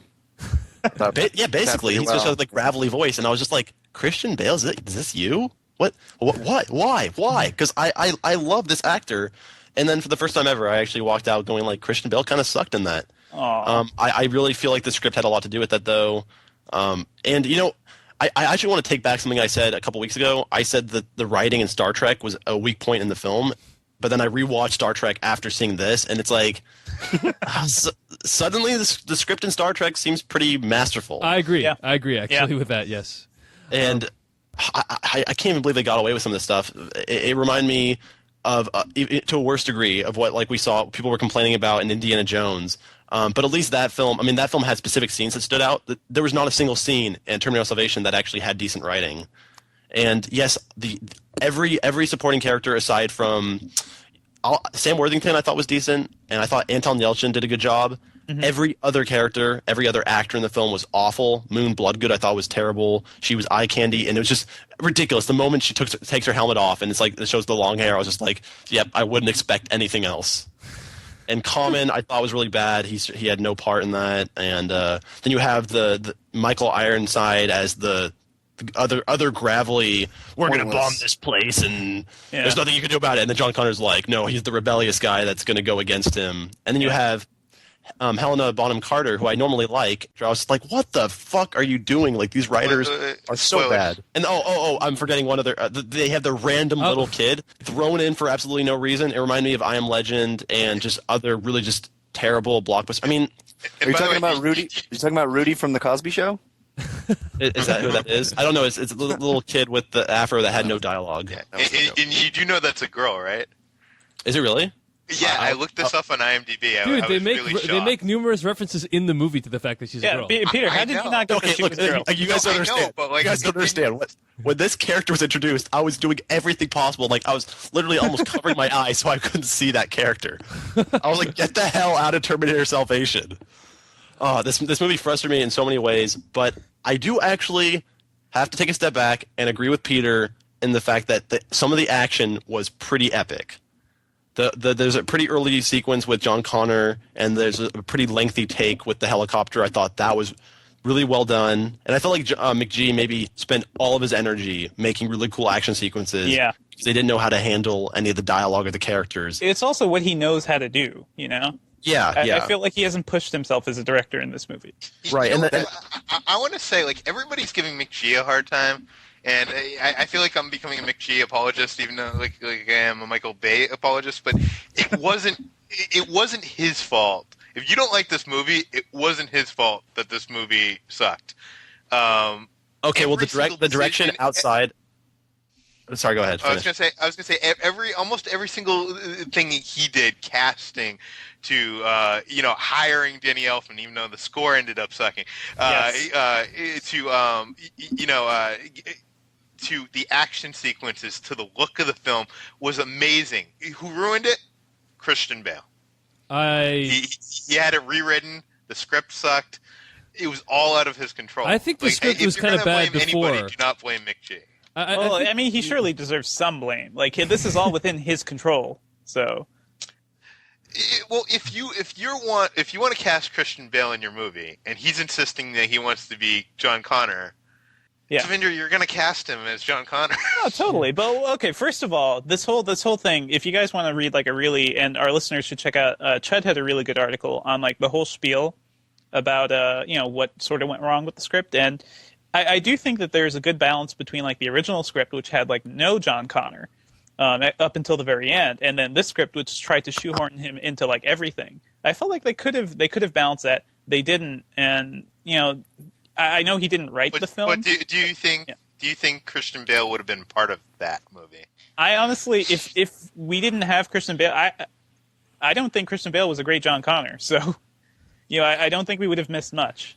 Can I pitch you guys on what I wanted this movie to be? What I think would be an amazing fourth Terminator movie. Wait, why don't let me hear what Devindra has to say about the film first. Oh, I'm sorry. Go ahead. Sorry. So quickly, I actually really dug the first 2/3 of this movie, like when it was being mostly an action movie, and when it was actually asking some interesting questions about Sam Worthington's character.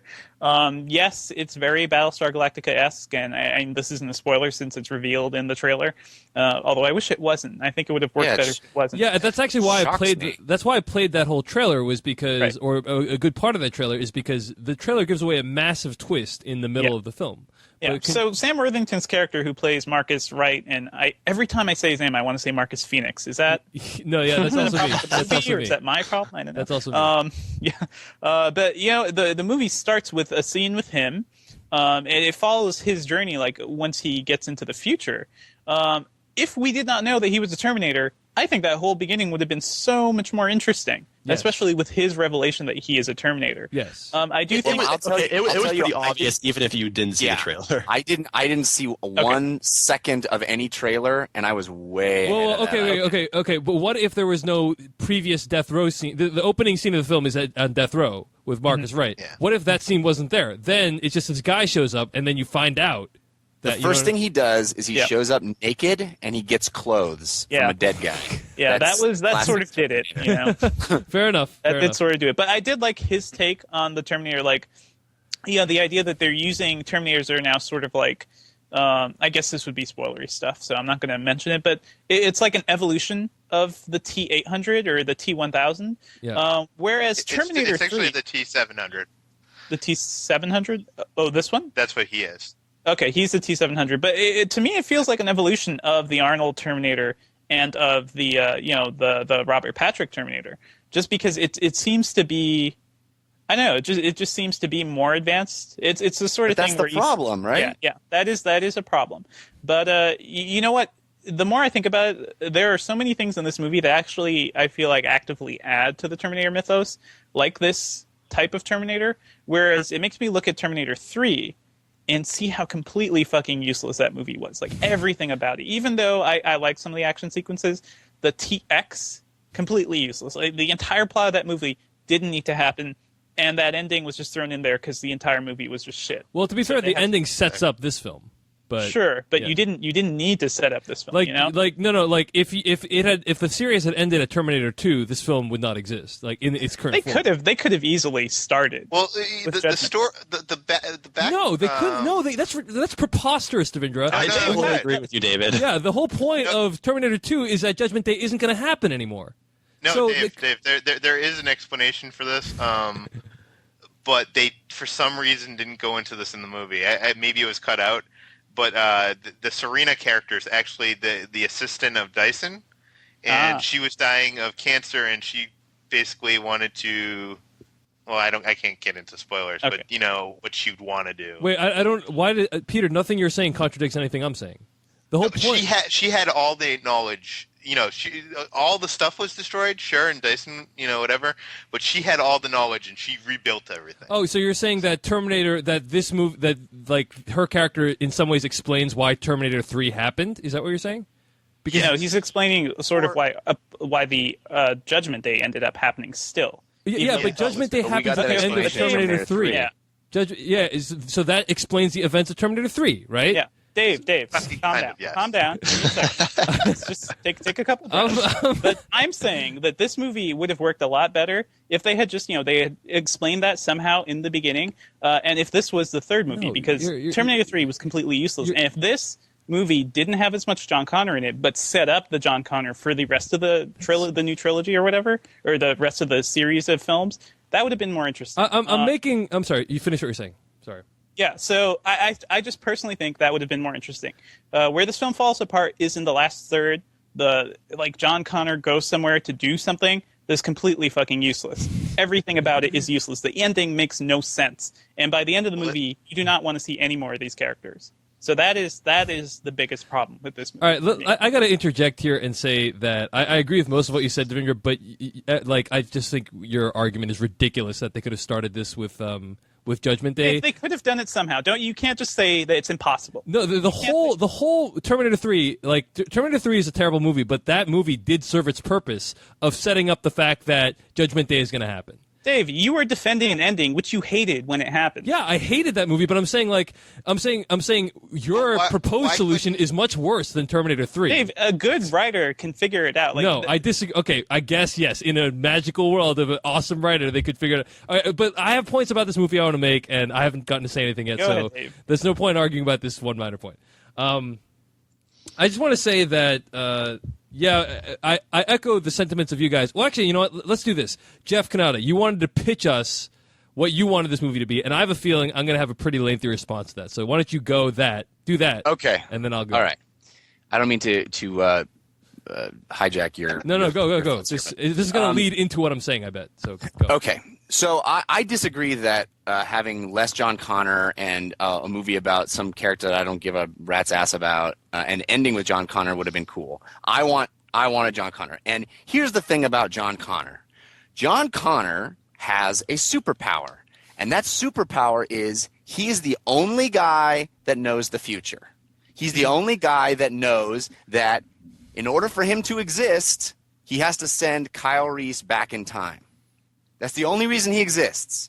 So until he sends Kyle Reese back in time, he's kind of invincible. So why not have young, cocky John Connor, who's grown up his whole life as the only one who knows that this is the case, be the super soldier who is moving up through the ranks of the resistance because he knows he's invincible. So he does stuff that's crazy. You could even have the little scene in the good guys camp where the guy's like, you're crazy. And he's like, shoot me. And the guy tries to shoot him and his gun jams or whatever. You know, it's like, see, I can't die. Right? Jeff, I don't know what movie you're pitching right now. Yeah. It scares me.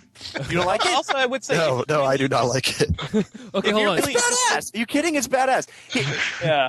If you're really interested in the exploits of John Connor, you should actually watch the TV show because it does do a good job of building him up, even though that a lot of that show starts out bad. But yeah. Jeff, why don't you finish what you're saying? Your pitch, though. Okay, well, I'm just clearly you guys aren't onto this train with me.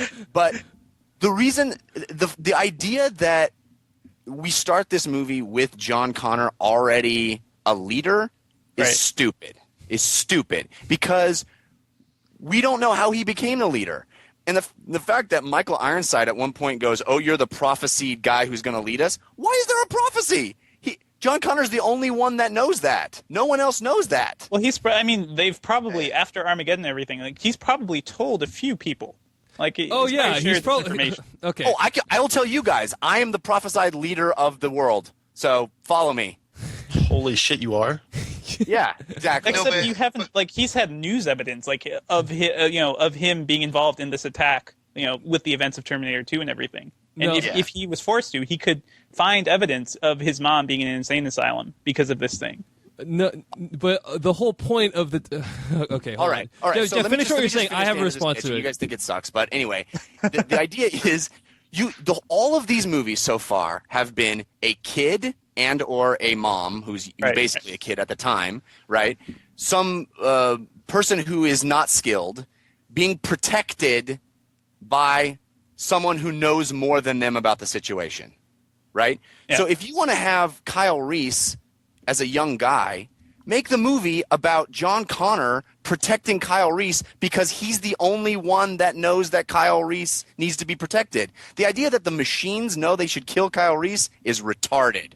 How do they know that? They don't know that. Yeah. That is kind of stupid. That one thing doesn't make any sense. Okay. Yeah. Let me respond to your thing though, Jeff, and say some of my Clearly, thoughts everyone about already this has film. said it's terrible. First of all, I don't think it's terrible, but I think it's misguided. And and the reason for that is because number one, the whole if we know he can't die and he knows he can't die, then there's no. That's why you end the movie with him sending Kyle Reese back. But the whole because from that point on, he's immortal. But the whole premise of the Terminator films has been that you can change the past. Right, that's what I totally wanted to say. And so I don't know that, like... But that's not the case. That's not the case. Terminator 3 proved that that's not the case. No, but they did delay but they Judgment did postpone Judgment Day. Day. Exactly. So you can... So I would not... Let's put it this way, all right? There's a few timelines that I would want to exist in if I was looking for something reliable. One of them is Time Crimes. Another one's Primer. Timelines I would not want to exist in, Back to the Future and Terminator. Yeah, because thank you, David. Thank you. Because honestly, I'll let you speak, but you're totally addressing exactly what I want to. I think so. You basically they change everything every single movie. You can't count on anything There's a great article at sci-fi-wire.com that sort of outlines exactly how ridiculous and inconsistent the Terminator timeline exactly is. Yeah. So that they're going to build an entire premise of a movie off that, I just don't think would work out. That being said, Jeff, I mean, I did like the concept of that, so don't listen to the haters. Yeah, it would be a tough sell saying that he was immortal. Like that's Well, here's the problem. Kyle Reese can't die, and John Connor can't die. Okay, but he can die. Though. That's the problem. Yeah, that's my problem is that he can die. Like the movie has shown itself very willing to change things at the last second. So that's the issue, I think. But okay, and the future that John Connor is living in Terminator Salvation is a different future than the one originally shown in the first Terminator. That is the line. There's a line in the trailer that says this is not the future. In his own present, he cannot exist. His dad needs to be his dad, right? He can't have a different dad. Okay, I guess, but then why bother sending back Terminators at all, Jeff? Right? Like, see, that's the thing. Like right now, we're actually the questions you're asking are basically explaining why the entire thing is so flawed. Yeah. Because basically the only way you can really explain it is that every movie exists in its own alternate reality. Because Terminator 1 and 2 they contrast each other so strongly. Like Terminator 1 set it up as in, like I was talking about before, it set it up as in they are the ones that caused everything to happen. Unless I'm remembering it incorrectly. Yeah. But the way it ends is basically that's what the leftover technology is what ends up. Is it Cyberdyne? They develop Skynet, and they that's how everything that what happened in the future comes to be, and that's what Kyle Reese gets with Sarah Connor, and then they have John Connor, and then the second movie basically says no way, you can change things, which makes it like, wait a minute, so that means that when Kyle Reese went back in time in the first movie, that was an alternate reality. So yeah, I agree, Adam. It's really inconsistent, and so but let's not spend too much time on like I would like to get back to the movie that exists before us if possible. Well, I apologize for that. But I'm just trying to establish Terminator Salvation, alternate future. Yes, I understand completely. I don't So understand, I guess, but okay. Okay. Look, guys, let's save that for the After Dark. Let's not get back into that, okay? But I want to just say a few of my thoughts on the film, if I may. The first thing is just that, and apparently I'm going to disagree with Devindra violently about everything about this movie. But that's not unusual. That's not unusual, by the way. So if you guys hear me, I got that sense from your tone. If you guys hear us getting angry at each other, this is how we talk all the time. So, the idea that that John Connor, Jeff, I'm right there with you. The idea that John Connor is some sort of prophet.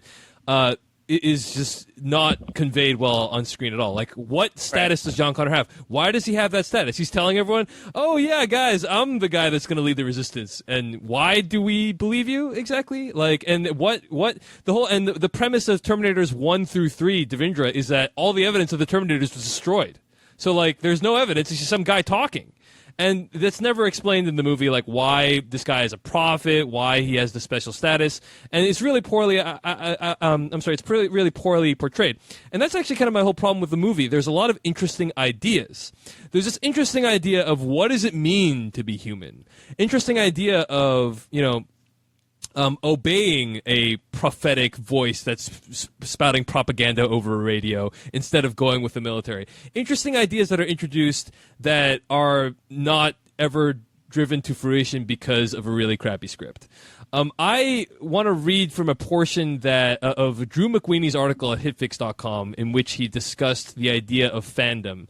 And you guys, correct me if I'm wrong, but you guys are all saying, oh, this movie should have had some more John Connor, and you don't care about this Marcus Wright guy. And my thing is like... I didn't say that. Okay, well, fair enough. To be clear, I actually said less John Connor, because John Connor was used terribly in this movie. Okay, well, then I agree with you completely, and I disagree with Jeff completely, because...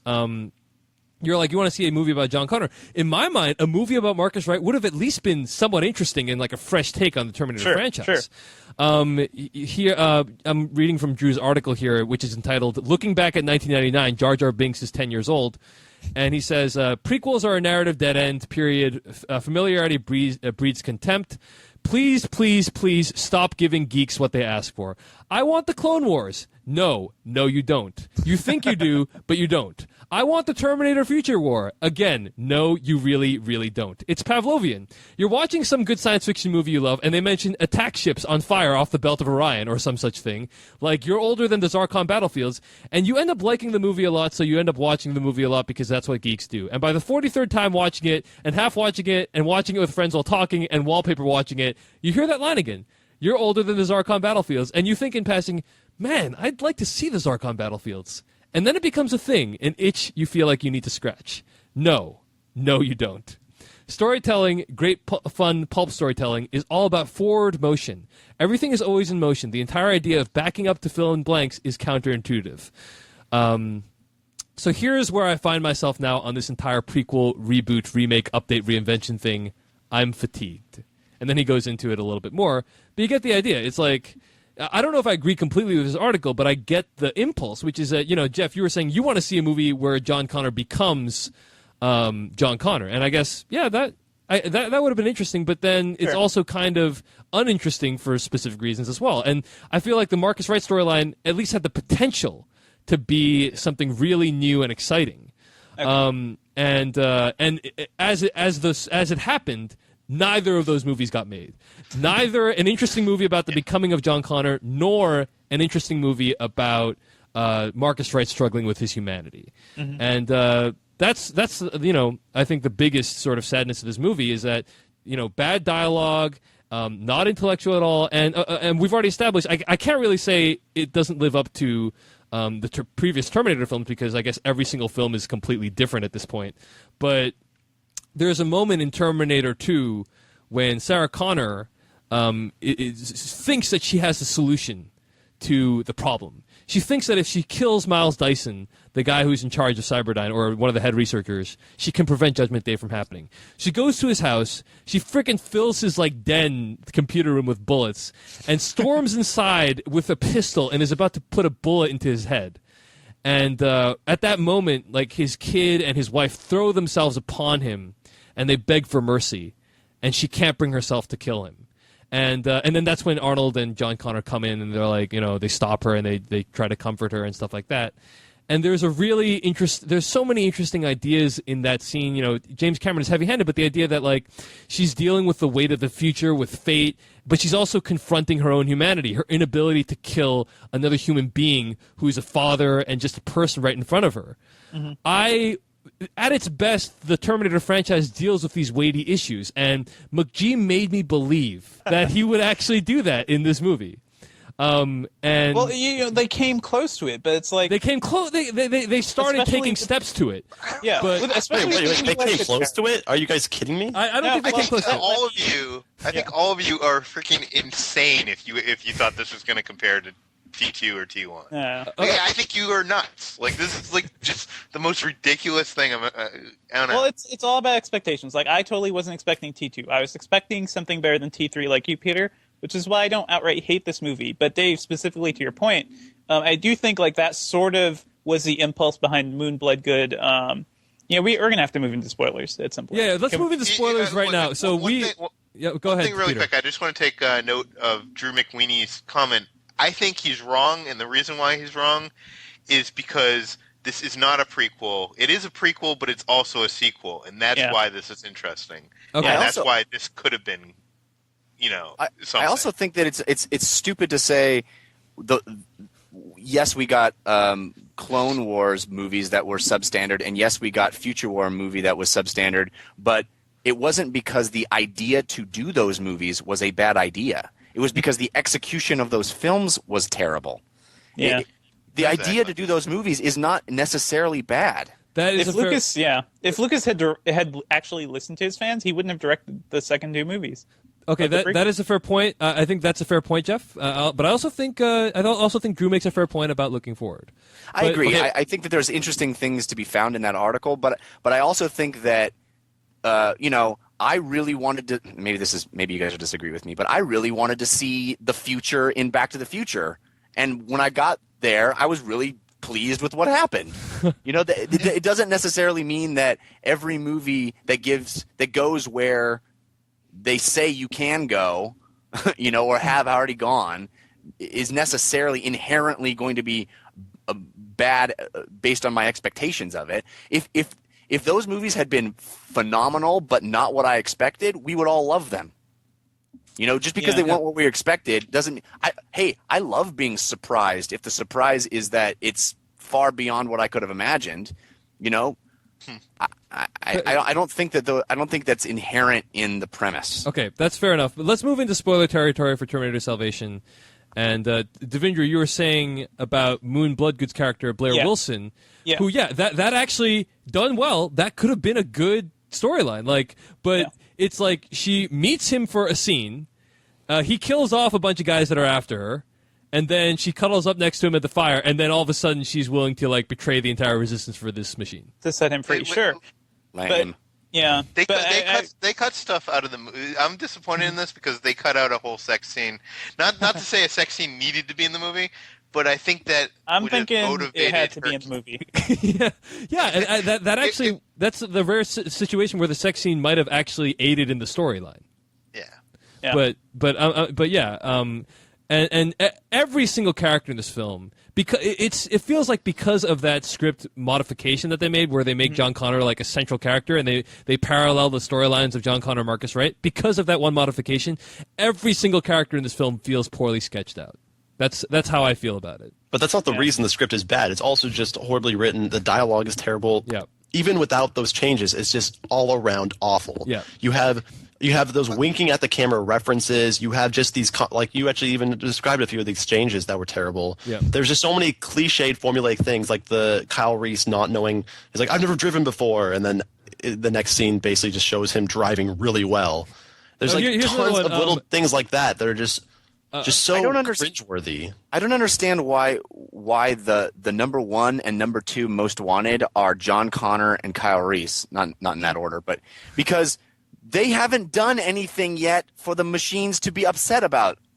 Yes. The whole point in Terminator 1 of sending back Arnold to kill Sarah Connor is because John just got to the point where he's about to win. He just about to win the war. And their last-ditch effort was to create this time anomaly and send a Terminator back. He hasn't done that yet. Yeah, no, I agree with you completely. That is one thing that the movie does not explain. Why the machines? Wait a second. There is the ripple effect. John Connor is there because Kyle Reese got sent back. So but they don't know that. Yeah, but the machines don't know that is the thing. No, but what I'm trying to say is other Terminators could have been sent back to inform Skynet of the whole John Connor Kyle Reese thing. How? Well, yeah, but that doesn't happen. Yeah, we haven't seen that happen. But Arnold, who witnesses? Who witnesses Kyle Reese effing Sarah Connor? You can swear on this podcast. Okay. Who witnesses that? Nobody. Well, wait. The fact that the robots would want to kill John Connor kind of does make sense because everyone's proclaiming he's like the prophet. So if he is telling everyone that he's the prophet, maybe that makes sense. But the Kyle Reese, there's no reason he should be on the kill list, right? And it would be better for the movie because are we in? Yeah, we are in spoiler territory. Yeah. Okay, it would be better for the movie if they didn't know that Kyle Reese because they captured Kyle Reese. Why don't they fucking kill him? No, but the movie wouldn't make any sense if they didn't know the Kyle Reese thing because the whole premise of the film is that they're using Marcus Wright to get John Connor. Okay, there's so many horrible plot holes and flaws with the script. It's impossible. Like once you even look past it, okay. Honestly, Adam, we got an email. We got an email a while back. Someone was asking like, how can you asking about Transformers, how can we enjoy something like that and then this other stuff like Eagle Eye? And the thing is, this movie probably lives up in strictly the Transformers sense. And actually it kind of feels like Transformers. You have these tons of other robots in the film thrown in with absolutely no logical purpose. Like those the robotic eel things. What the hell was the point of those? Like, yeah, the machines are going to randomly place water monsters in this one. Oh yeah, are you guys really like? The movie has such a made by committee feel to it, and like everything you were describing, David, about Terminator 2, those emotional moments where you actually feel for the characters and what they're going through. This movie doesn't have any of that, and the problem is that there's so much potential for it. Though there's so much potential that they don't take advantage of. Yep. And it's literally what ends up happening is you get a movie that is actually probably equally as entertaining as Transformers, but you can't just you can appreciate the action films. So that's why I think a lot of mainstream audiences are enjoying this film is because they maybe don't care as much about the Terminator franchise as other fans do. And yes, I'm saying yes, if you want to look at it as strictly an action film, that's a lot of fun. you can do that, and I probably will watch it again on DVD with that intention and enjoy it a lot more. But if you actually are hoping for a strong storyline that isn't hugely flawed in every way and doesn't have terrible characters, it's just an abomination. Okay.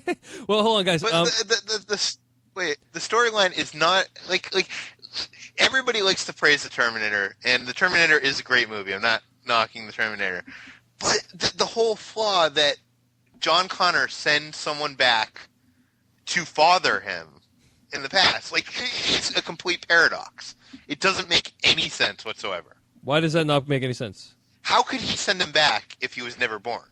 But but by sending him back, he causes him to be. Yeah, but how could John Connor send his father back? It works. Father him? That makes a lot of sense to me, actually. That works out. But hold on, let's guys. Here's what we're gonna do. Okay, we're gonna wrap up the episode right now, and then we're gonna continue the spoiler discussion in the After Dark because we're already at 2 hours right now. Okay. So let's wrap this up. And then we can convince Peter why that actually the Terminator 1 plotline probably makes the most sense out of any of the Terminator films. But okay, this has been a lively discussion. Let's just give one sentence closing thoughts on Terminator Salvation. Peter Soretta.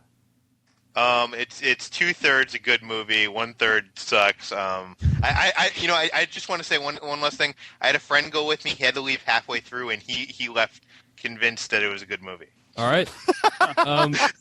Jeff Kanata. Yeah. Jeff Kanata. Thoughts on Terminator Salvation? My one sentence is I'm embarrassed that you guys didn't like my pitch because I worked really hard on that.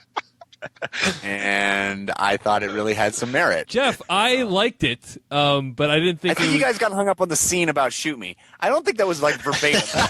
That's just like sample dialogue. I liked it, Jeff. You're a good writer. Jeff, I liked it. Okay, I'm just gonna disagree with. I know everyone was hard on it, but I appreciated what you were trying to do. Devindra Hardawar. I agree with Peter. 2/3 a good movie, 1/3 shit. Definitely better than Terminator 3. It is not the end of the world, though. Like, it's not a completely useless, terrible movie. I would rank it more watchable than freaking Wolverine, definitely. Yeah, I gotta agree with that. Adam Quigley, your thoughts?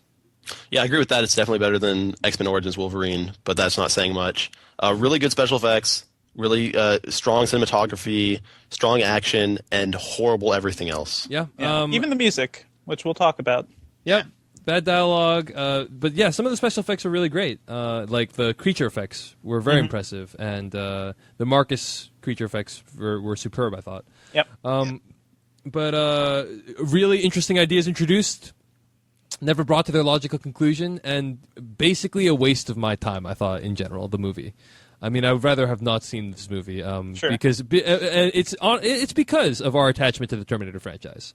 We have affection for this franchise, and we don't like to see it messed up as it did in Terminator 3.